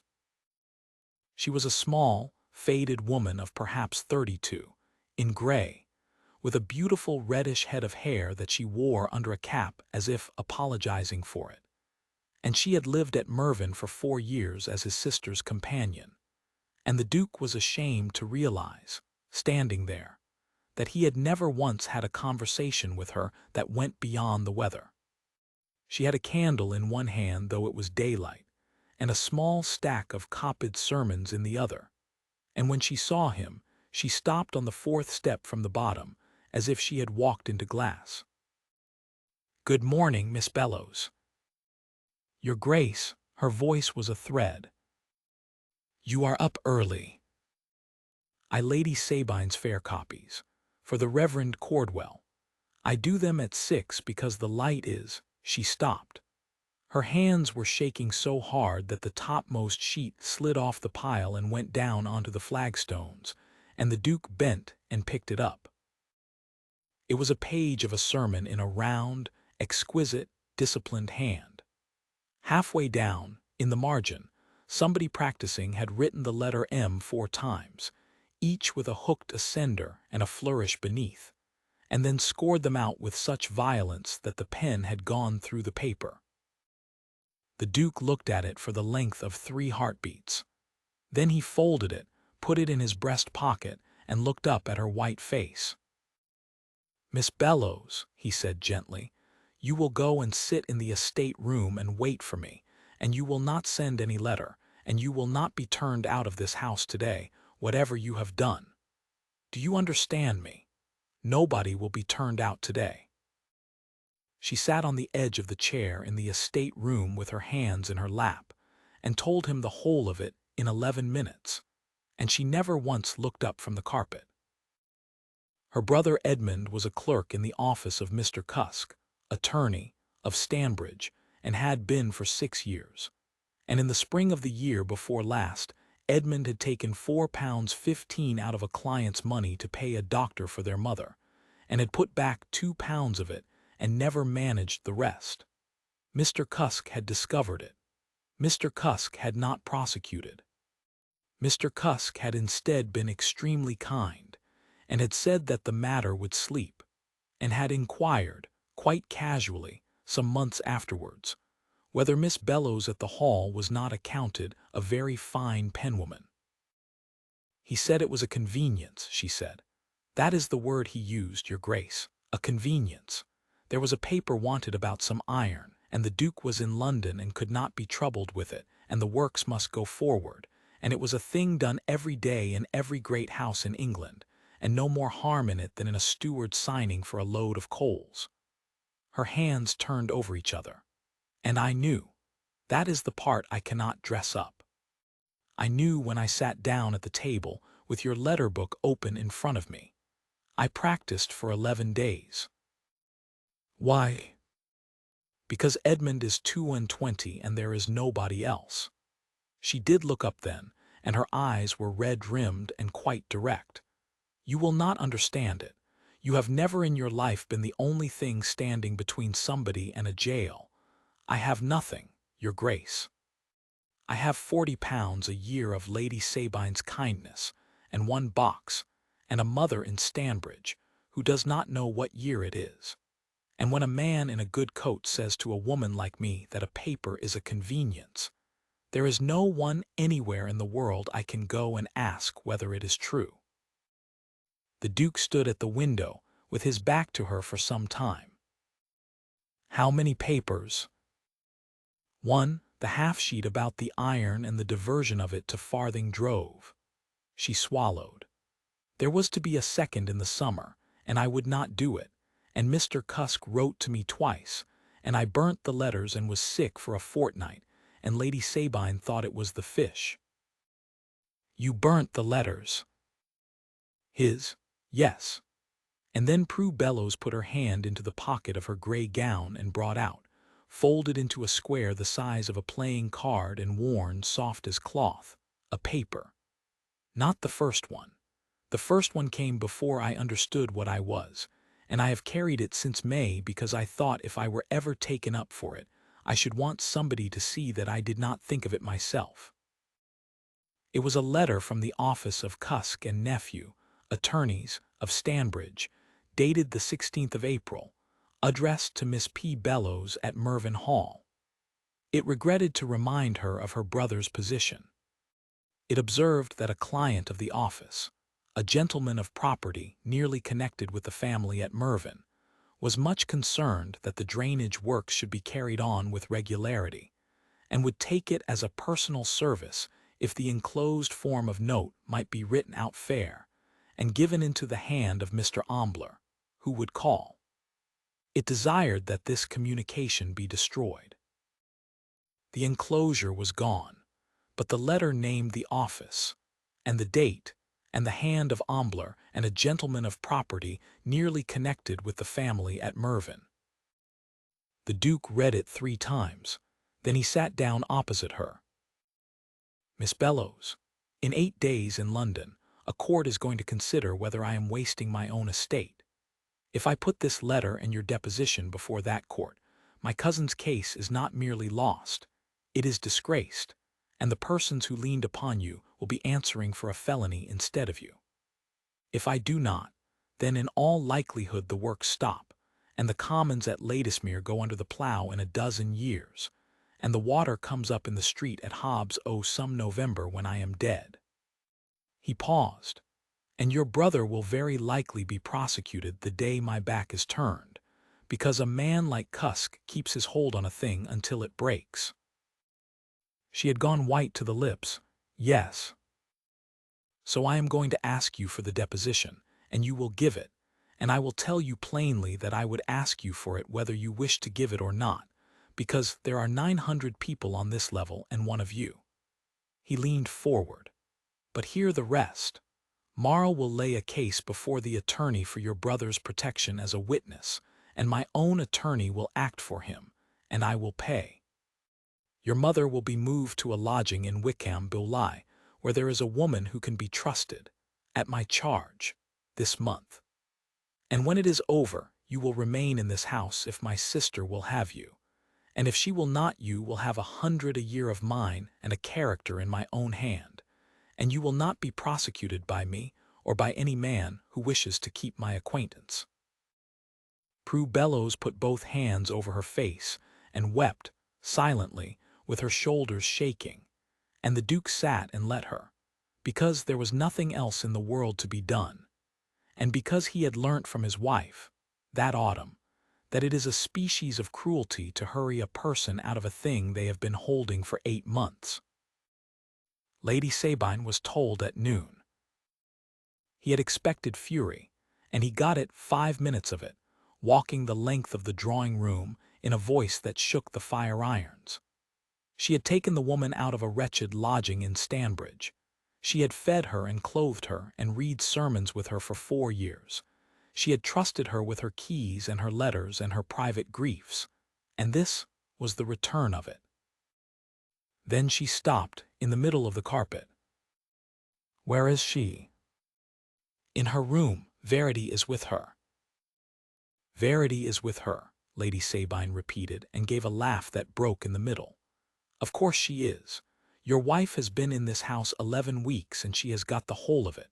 The housekeeper's tooth, the reed-cutter's leg, the sluice-keeper's book, and now my own companion crying on her shoulder over a crime committed against my brother." She sat down heavily. "And I called her a broodmare over the marmalade." "Yes," said the Duke, "you did." "Do not agree with me quite so promptly." She was silent a while. £4 15 for a doctor. Another silence. "Alaric, when Kesteven died, do you know what I was left with besides the money? A dining room with 11 years of Christmases in it. That is the entire estate. And I came here and I filled my time with your affairs and your succession, and an altar cloth in white upon white that nobody will ever look at twice, and I told myself I was useful." Her hands were flat on her knees. "She will stay. Prue, tell her I said so in those words, and tell her I am not to be thanked for it, because I have had 4 years of her doing my hair, and I never once asked what she was frightened of, and a woman who does not ask is not entirely innocent of the answer."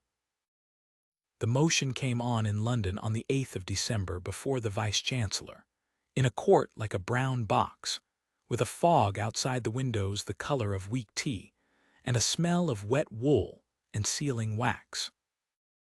The Duke sat behind his counsel for 5 hours and 35 minutes, and did not speak once, and found it the hardest day's work of his life. Garrow's leader was a soft-voiced man with a way of saying, "the noble defendant," that made it sound like a diagnosis, and he was very good indeed for the first 2 hours. £9,000 of an entailed inheritance laid out upon banks and ditches. A tenant for life, indulging what counsel would call, with all respect, a passion. The commons at Ladysmere, worth 4 shillings the acre as fen and 40 as pasture, deliberately kept under water for the benefit of ill fishers who paid the estate £7 a year.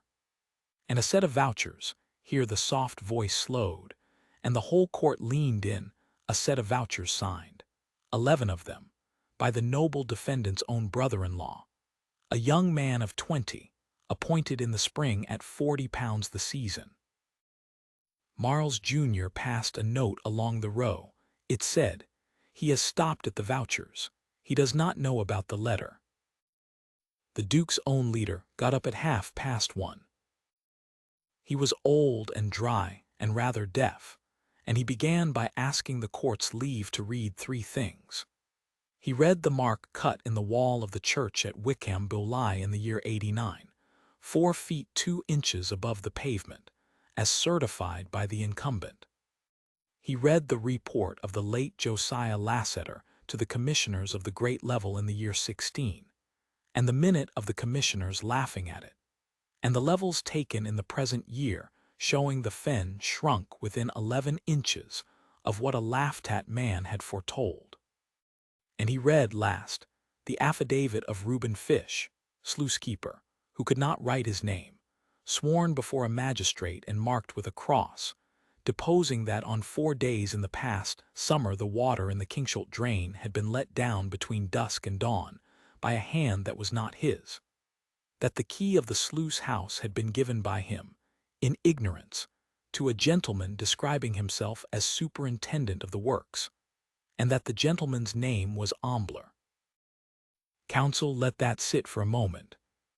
Then he observed that the same Mr. Ambler had sworn an affidavit for the plaintiff, in which he described himself as late superintendent of the works, that the noble defendant had never appointed any such officer, nor authorized any such person to hold any key, and that if the court desired to know by whom Mr. Ambler had been employed, and upon whose instructions he had presented a certain half-sheet of paper to the young surveyor at Stanbridge in the spring, then the defendant was in a position, upon proper notice, to lay before the court a letter from a firm of attorneys in Stanbridge, dated the 16th of April, and the deposition of the person to whom it was written.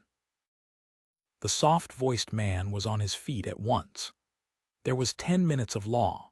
The Duke understood perhaps a third of it, but he understood the Vice-Chancellor's face, and he understood the sentence at the end of it, which was delivered in a tone of tired distaste and took 11 seconds. The motion for an injunction was refused. The cause would stand over. The plaintiff would pay the costs of the motion. And the court would say this much, since it had been invited to consider the noble defendant's expenditure, that a tenant for life who spends £9,000 upon the banks that keep the sea out of his tenants' houses is not committing waste, whatever he may be committing, and that the court had heard the word waste used that morning in a manner it did not propose to comment upon further at this stage. Outside in the fog Marl shook his hand for a long time. "They will compromise before Easter," he said. "They must. Cusk is finished if that letter is proved, and Ambler will be over the water inside the month. Your Grace, you have won." "I have won a motion." "You have won the war, and the treaty will take 18 months. That is how it is done here." Marl beamed like a man who has eaten well. "Go home to your wife." He wrote to her that night from Grosvenor Street, 4 pages, at the gallop, and put in it every word the old man had said about the mark on the church wall, and the Vice-Chancellor's face when Fish's Cross was read, and he ended it with a sentence he thought about for some minutes before he wrote it, which was that her father had been read aloud in a court in London, and that nobody in the room had laughed. Then he lay awake in a strange bed, listening to the wind get up over the roofs of the town. It came out of the northeast, and it came in the small hours of the 11th, and by noon on the 12th every mail from the coast was late, and by dusk the news was in the coffee-houses that there was a great tide running on the eastern shore, and the sea had come over the marsh at 3 places between the Wash and the Ness. The Duke was on the road at 4:30 in the morning of the 13th.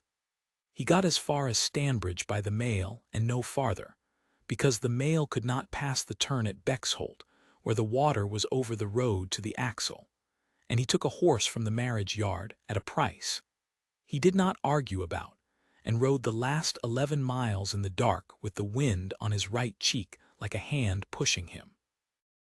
He knew before he saw anything. He knew it from the sound. A man who has grown up on the great level knows the noise the level makes, which is nothing at all a flat, patient, enormous quiet with birds in it. And what he heard, 2 miles out on the Hobbs O Road, was water running fast in a place where water has no business running at all. The bank at Kingsholt was down. There were lanterns strung along it, 30 or 40 of them, and men black against the flare. And the sluice itself was standing, but the western abutment was gone, simply gone. And through the gap where 5 tie rods had held what 9 had been paid for, the whole of the Hobbs O drain was pouring out over the fields in a smooth, brown, shining slide 40 yards wide, and the sound of it was like a crowd. Tuke found him at the end of the bank hatless, with his coat torn. "The village is dry, your grace." The steward had to shout it twice. "The village is dry." It went into the latest mere, and the mere took it. The mere took the whole of the first hour and gave us the time. And every soul from Hobbs O is in the church tower and the school and up at the hall. 11 cottages standing in it to the sill and the rest above the water. Nobody drowned. Nobody drowned, sir. The Duke shut his eyes for 1 second. "Where is my wife?" Tuke did not answer. "Tuke, where is her grace?" "She had the Levels book," Tuke said. "At 2 in the morning, sir, when the wind backed. She read it, and she said the tide would be over the sill at Kingsholt by 4, and there was no holding it. And she sent Fish's boy round the drove on the grey with a lantern to knock up Hobbs O, and she went herself to the sluice house, and had the gates hauled to hold what could be held while the people got out, and she was on the coping with young Mr. Lassiter and Fish when the abutment took." He stopped. "It went all at once. The 3 of them went into the water on the field side, sir. Fish got Mr. Lassiter out at the willow stump. The Duchess was carried down as far as the Drove Bridge. The world went very small and very far away." "She is alive," Tuke said quickly. "She is alive, your grace. They took her up to the hall at 5. Dr. Meek is with her." His old face worked. "You must go now, sir. Do not stop for any of this. Go now." Dr. Meek met him at the top of the stairs and spoke to him for perhaps a minute and a half, quietly, in the way of a man who has done it many times and has never found a way to make it shorter. Her grace had been an hour in cold water and was bruised from the shoulder to the hip and had swallowed a quantity of the drain, and none of that, in itself, would kill a strong young woman of 24. She would keep her bed a fortnight, and her strength would come back slowly, and she must be made to be idle, which he understood would be the hardest part of the treatment. And there would be no child in the spring. The Duke stood on his own landing with his hand on the newel post, and heard the words arrive and go through him and out the other side, and then heard them arrive again, more slowly, and take hold. "Does she know?" "She knew before I did," said Dr. Meek. "She told me. Then she asked me not to tell the house, and then she asked me twice whether Fish and her brother were living, and when I said they were she turned her face to the wall and has not spoken since." The old man took off his spectacles and rubbed them on his sleeve. "Your Grace, I have been 40 years on this level. I will say one thing to you, and then I will hold my tongue for a fortnight. In 3 days this county will begin to talk, and what it will say is that the Duchess of Mervyn went into the water and lost the heir to Mervyn. It will say it kindly. That will make it worse. Whatever you do in the next month, do not let her hear it from you first, in any shape, even to deny it." The room was dim and smelled of the fire and of the herbs from her own still room, and she was lying on her side with her back to the door, and her hair had been dried and plaited by somebody, and one hand was on the coverlet with the knuckles skinned raw. The Duke knelt down by the bed. He did not touch her. "Verity. They are all out." Her voice was a wreck. Tuke said they were all out, but Tuke would say it. "They are all out. 11 cottages under water and not one soul lost, and the reason is that somebody read a Levels book at 2 in the morning and understood what the wind had done." He put his hand very lightly on the coverlet, an inch from hers. "Fish has a broken arm and is unbearable about it. Your brother has a cut over his eye and has been at the breach since dawn with a rod and a chain and will not come in, and Tuke has had to threaten him with me. Mrs. Paget is in my morning room drinking my brandy and telling everyone she predicted it in October." Her shoulders moved once. He could not tell whether it was a laugh or the other thing. "Alaric." "Yes." "I have to say it out loud once, then I will not say it again." A long pause. The fire spat. "There is no child." "I know." Dr. Meek told you on the stairs. I heard him. Her fingers curled into the coverlet. 9 days I counted before I told you, and 11 days after, and it was 3 weeks, and it was mine, and I did not even. She stopped. She started again, on level ground, the way she had told him about the tie rods. It was not the water. He says it was very likely nothing at all that anybody did or did not do, and that these things happened to a great many women in the first weeks, and no one knows why. I asked him 3 times because I wanted a reason, and he would not give me a false one, and I am grateful to him. Verity. Do not tell me it does not matter. Her voice cracked straight across. Everybody in this house is going to tell me it does not matter, and every one of them will mean it, and it does matter. Alaric, it mattered on the 2nd of December at 6:30 in the morning on the dressing room floor. Let it matter. That is all I want. I do not want it managed. The Duke put his forehead down on the edge of the bed for a moment. It matters, he said. It was ours and it mattered, and I will not have it tidied away by anybody in my hearing. Not by Meek, not by the county, not by my sister. And nobody in this house will speak of the succession within a mile of you this winter, because I have already told them so in the hall at 7 o'clock this morning, before I came up these stairs. Then he felt her hand find his, hard, blind, the raw knuckles and all, and hold on. And he sat on the floor by his wife's bed for 3 hours without moving, until she slept.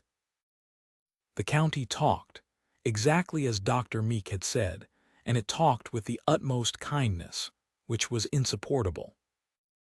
Mrs. Fanchett sent a note and a jar of calf's foot jelly, and expressed her sense of the peculiar cruelty of the affliction, considering everything. Lady Anne Prydox wrote that she had heard the Duchess had shown wonderful courage on the bank, and that one could only hope such exertions had not been the cause of what followed. Sir Dudley Vane, encountering the Duke at the turnpike meeting, shouted at him for 4 minutes about the wisdom of keeping women off banks in general. And from Bexholt came a letter of 2 pages in a large open hand, deploring the disaster, offering the loan of 2 carts and a quantity of deal boards for the repair of the cottages, and observing that it must be a very great anxiety to a man in the Duke's position, at his time of life, to see the security of the succession so hardly used by Providence. The Duke read that one twice, and then walked out into the December garden and stood at the sundial and read it a 3rd time, because there was a sentence in it he wanted to be sure of. Providence. Percival Garrow had written the word Providence on the 13th day after the abutment fell, in a letter offering deal boards, and had gone to the trouble of pointing out to a man he intended to ruin exactly where the wound was. Something in the Duke that had spent 11 years being civil at dinner tables put down its glass and stood up. He went back inside and wrote 3 letters. The first, to Marl, desiring him to press the cause to a hearing without compromise, to move for leave to file the letter of the 16th of April, and to instruct counsel that the Duke of Mervyn would take no terms whatever from the plaintiff, then or later, for money or for peace. The second to Tobias Lassiter, requiring a full and measured schedule of the ironwork and piling actually standing at Kingsholt, sworn with the drawings, and a like schedule of what had been invoiced, and a plain statement in figures of the difference. And the third, to a firm of parliamentary agents in Westminster, whose name he had got from Marl in the fog outside the court, asking upon what terms and by what steps a private act might be obtained for the disentailing of a settled estate, and what the cost of such an application would be, and how long it might take, and what obstacles were commonly met with when the heir presumptive was an adult man of full age who did not consent. He did not tell Verity about the 3rd letter. He was not proud of that afterwards. January was hard. The water went off the fields in 10 days, and left a black stinking crust on everything, and 140 acres of winter wheat destroyed, and the 11 cottages at Hobbs O had to be stripped to the brick and dried with braziers. And there was a fortnight in the middle of the month when the Duke of Mervyn did nothing from 7 in the morning until 8 at night but carpentry, drainage, and argument. He liked it. He understood, standing in a wet cottage at Hobbs O with his sleeves rolled and a crowbar in his hand, that he had spent 11 years looking for work of this kind, and had been given instead a great deal of correspondence and the county bench. And Verity got out of bed on the 4th of January, and walked in the gallery on the 6th, and rode as far as the Ladysmere Causeway on the 15th against Dr. Meek's advice. And it was somewhere in there that the Duke lost her. Not in any way a servant would have noticed. She came down to dinner. She answered when spoken to. She took over the relief of the flooded cottages from Tuke, and ran it better than Tuke had, with lists, and she was out 5 hours a day in a borrowed cart with blankets and lime and dry bedding, and the whole of Hobbs O would have died for her by Candlemas. But something had gone out at the eyes. She did not laugh. Twice he came into a room and found her sitting perfectly still with her hands in her lap in the attitude he had seen in the long room over the bell, the practiced stillness of a woman waiting for a thing to be over, and both times she rearranged her face when she saw him, and that was worse than anything. On the last day of January she came into the estate room at 10 at night, in her cloak, having just come in from Hobbs O, and shut the door and said, "I have been thinking about what is to become of you." The Duke put down his pen. "Say that again." "You are 1830. Garrow is 39 and has 3 sons." She said it as though reading a schedule. "The cause will be years. If it goes well, you keep the sluices, and if it goes ill, you keep them anyway until you die. And after you die, the whole of the level goes to a man who wrote the word Providence in a letter about deal boards. I have thought about it every night for 6 weeks, and I can find only one arrangement in which the 900 souls are safe, and it is an arrangement in which I am not here." "No." "Hear it, you will hear it, Alaric, because I have got it in order, and if you stop me, I shall have to begin again, and I do not think I could." Her chin was up, and her voice was absolutely steady, and her hands, gripping the back of the chair, were not. There is such a thing as a suit of nullity. There is such a thing as a separation by deed. There are things done in this world every year by great families, quietly, with money and an ecclesiastical court. And afterwards, a woman lives in a small house in a town where nobody knows her, and is called Mrs. Lassiter. And the man marries in 2 years, and nobody thinks the worse of him at all. Verity. And I would have my brother, and I would have work, and the level would have a duke with sons in it. And I have costed the house at Stanbridge, and it can be done on £90 a year. Stop, he was on his feet. Stop, look at me and tell me the true reason. That is the true reason. That is a schedule of arrangements. It is beautifully done, and it is not the reason. He came round the desk.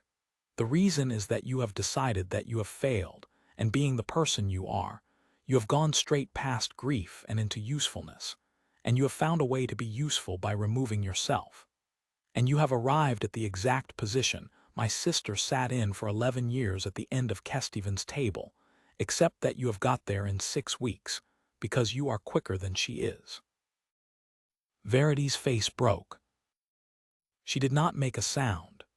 She stood holding the chair back, and her face came apart, and the Duke reached her in 2 strides and got his arms round her, and she said into his coat, muffled and furious and absolutely wretched, "Then what am I for? Tell me. Everybody in the world knows what I was brought here for except you, and I did not even mind them saying it, Alaric. That is what I cannot bear. I did not mind it because I thought I should be able to, and now I cannot even be the thing they despised me for being. You are not for anything." He had her by the shoulders. "Listen to me. Not for the succession, not for the level, not for me. You are not a purpose. You are a person, and the reason I know it is that I have watched you these 6 weeks running the relief at Hobbs O with a hole in your heart the size of a barn, and 40 people in this parish who never heard the word Duchess in their lives now use it to mean you." He shook her once, very slightly. "And if you ever again in my hearing propose to arrange yourself out of my life for the good of 4,000 acres, I will do the thing I have been getting ready to do since the 14th of December, and I will do it in the newspapers, and you will not be able to stop me." She lifted her head. Her eyes were swimming and utterly bewildered. What thing? So he told her about the third letter. It took a while, because the parliamentary agents wrote a stiff and cautious hand, and the substance had to be dug out of it.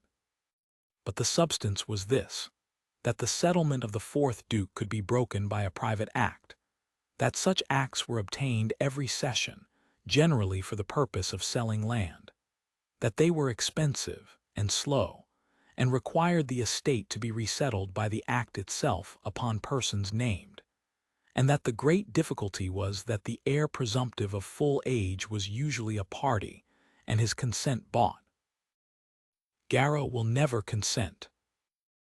"Garrow will consent," the Duke said, "when the alternative laid before him is a hearing in open court in London, at which a letter from Cusk and nephew of the 16th of April is read aloud, together with the deposition of Miss Prue Bellows and the schedule of my ironwork, and after which he is not received in any house in England and stands a fair chance of standing in a dock beside his own attorney."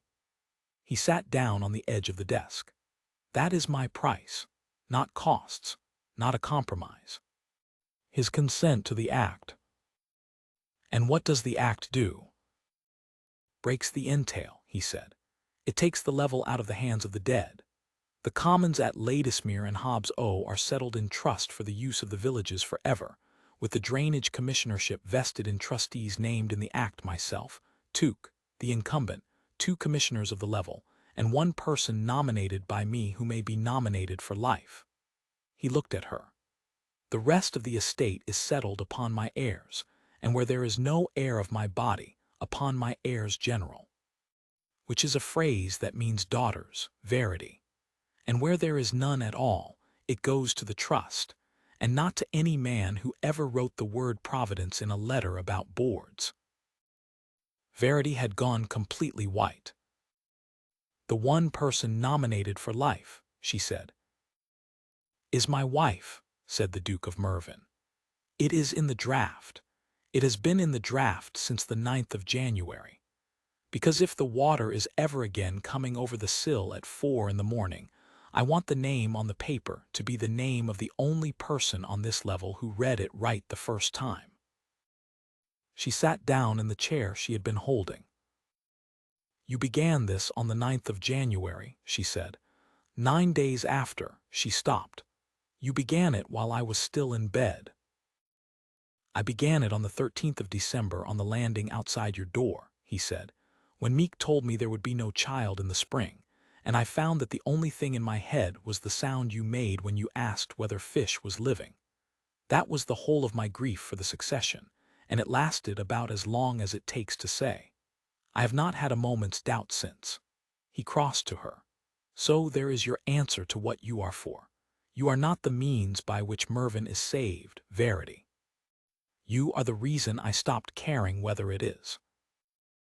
Outside, the wind had got round to the southwest, and there was rain on the window.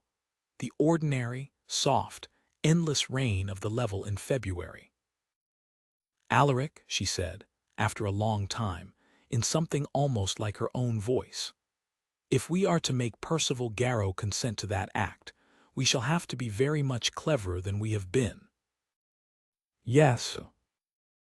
"Then I want the schedules, all of them, and Tobias and Fish's book and Miss Bellows and Marl's opinion, and I want the whole of it laid on this table tomorrow at 9, and I want a fortnight."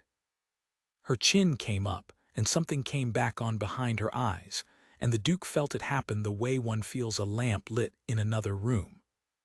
Because there is a thing in the ironwork that nobody has looked at properly, and I have been turning it over since the 15th of January, and if I am right, it is not only theft.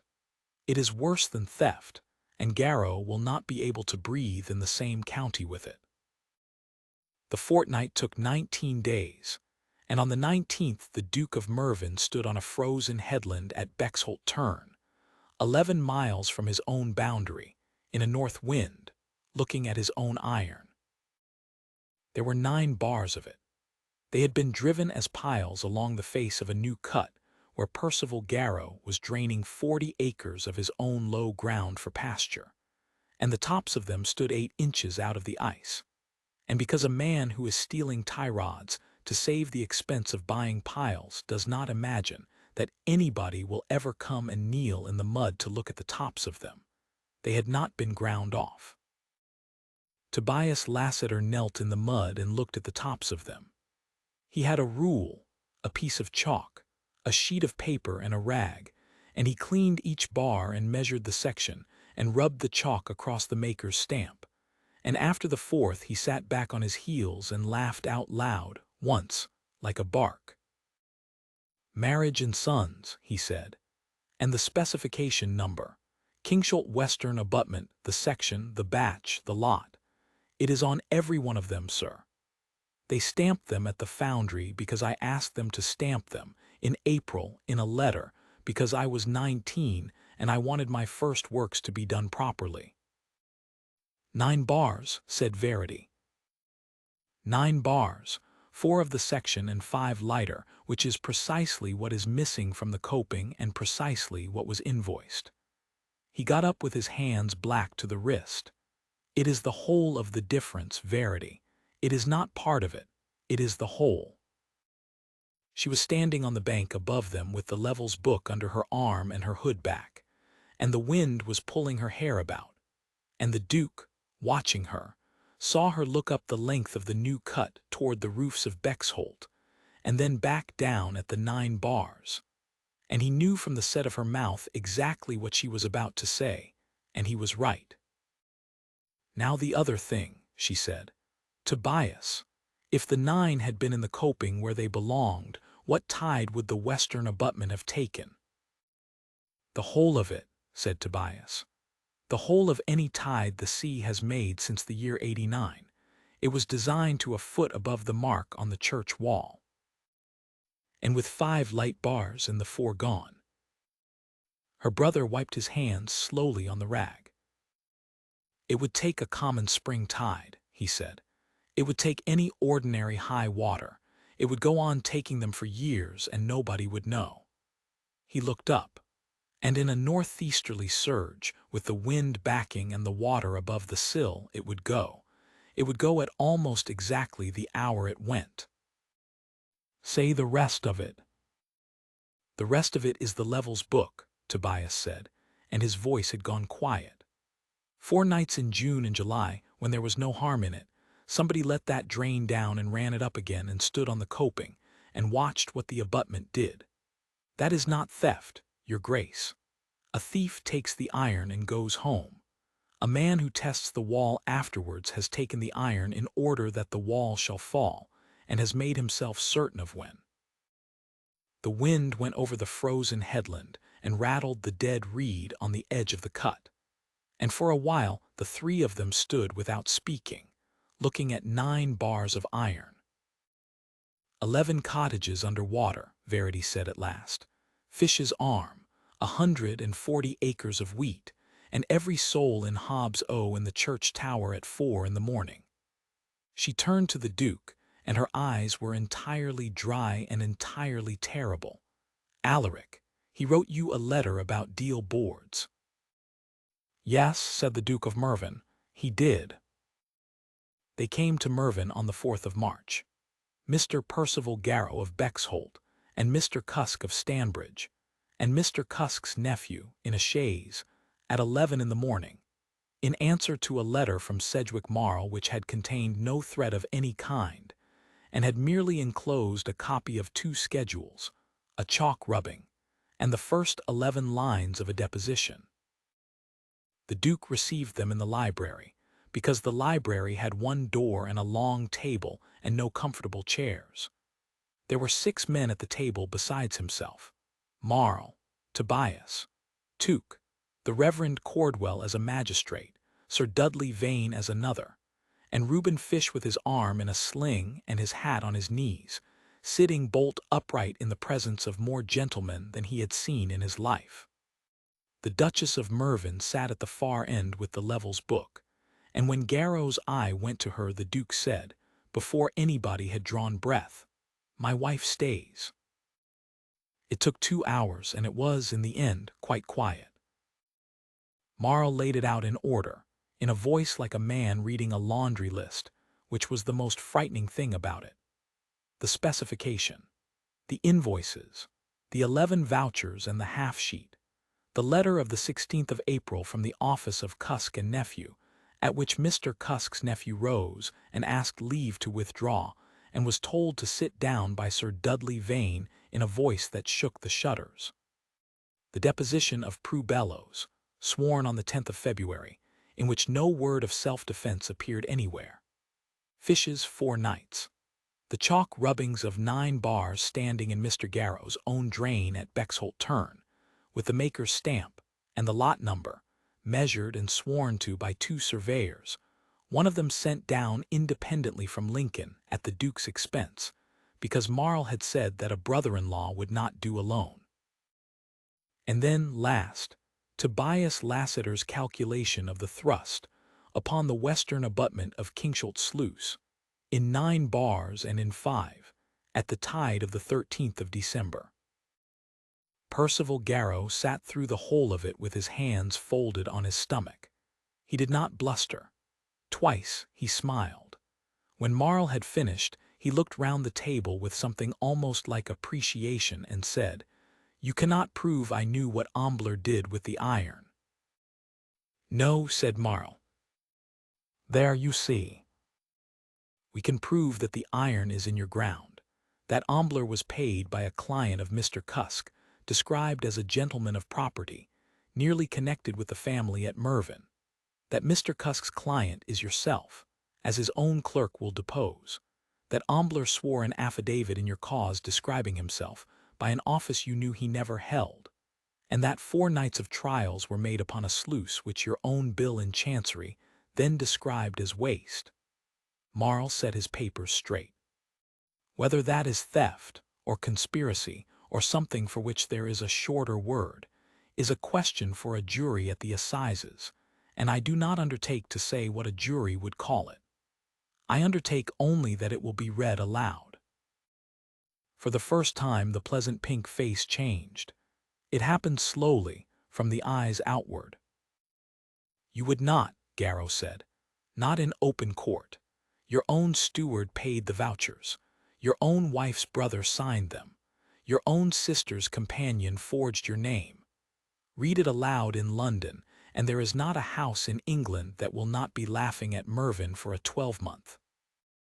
"Yes," said the Duke. "You would be a byword."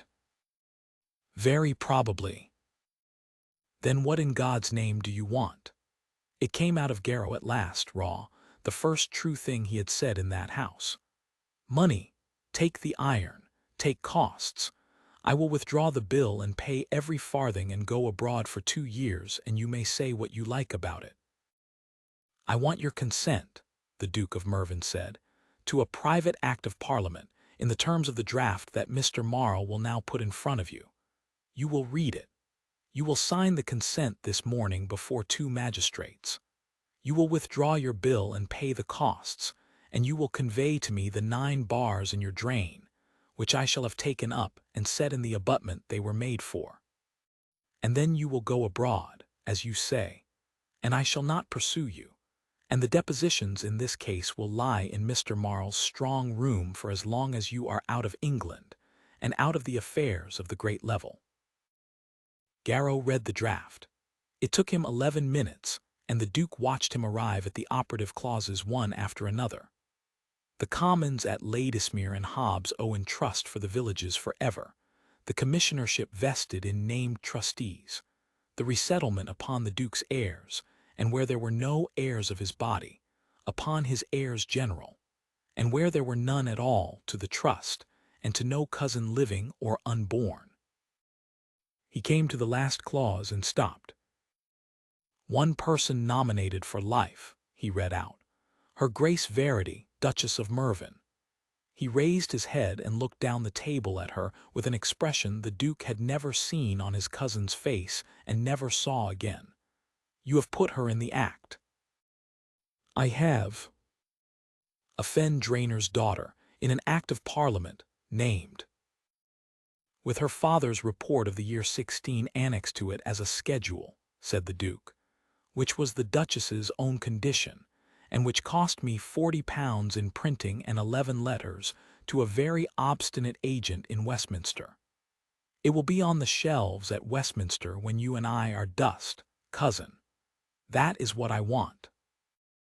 Garrow signed at 20 minutes past 1 in the afternoon, before the Reverend Cordwell and Sir Dudley Vane, and left without touching the wine that had been set out, and never came back into that county.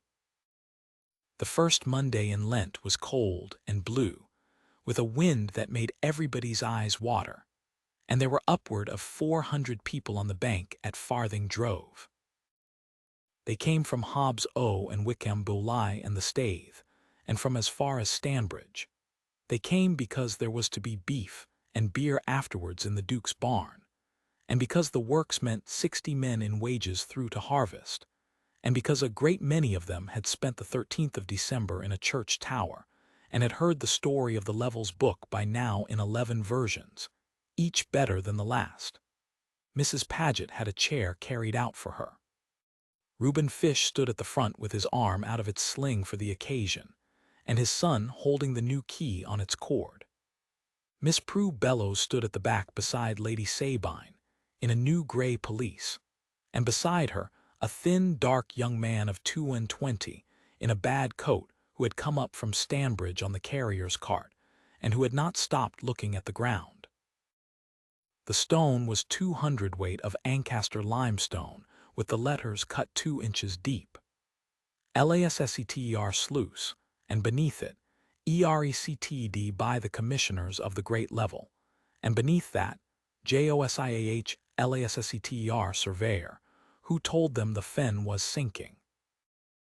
The Duke had had that last line put in himself, and had had a considerable argument with the Commissioners about it, and had won it in the way Dukes win arguments, which he did not on this occasion apologize for. Verity laid the stone. She did it properly, with mortar and a trowel and no fuss, in a plain dark blue pelisse, with her sleeves pushed back like a woman in a still-room, and when it was down and bedded, she straightened up and put her hand flat on the top of it for a moment, and 400 people were entirely silent, and then somebody at the back began to cheer, and the whole bank went up like a wave. And then Lady Sabine Kesteven walked out in front of them. Nobody had asked her to. The Duke had not known she meant to. She had told him nothing, and afterwards she said only that a thing said in a breakfast room ought to be unsaid in a bigger one. She stood on the bank in her black with the wind pulling at her bonnet strings, and she waited until they were quiet, and she spoke without a note, in the flat carrying voice of a woman who had run a great house for 11 years. Most of you know who I am, she said, and some of you know what I said about the Duchess of Mervyn in October, because Wickham Bolai is a small town, and my brother's servants are as fond of talking as anybody's. I used a word about her at my brother's table. It was a stable word, and I used it about a woman who has since stood on the coping at Kingsholt Sluice at 4 in the morning in a northeast gale, and got every soul out of Hobbs Oe before the abutment went, and who lost more that night than any of you know, and has never once said so to any of you. She stopped and steadied herself. I have been 20 years being weighed by other people for what I could and could not give a family. I knew exactly what that word was worth, and I used it anyway, because it was in my mouth, and because it is easier to hand on a cruelty than to put it down. I am ashamed of it. I ask her pardon in front of you all, since it was in front of company that I did it. And I will tell you what she is, since I have earned the right to be believed about it by nobody at all, except that I am the one who was wrong. She is the best thing that has come into my brother's house in my lifetime, and she is not a means to anything, and the next person who says otherwise in my hearing will find that a barren woman of 1 and 40 with 40,000 pounds and a temper is a very disagreeable enemy.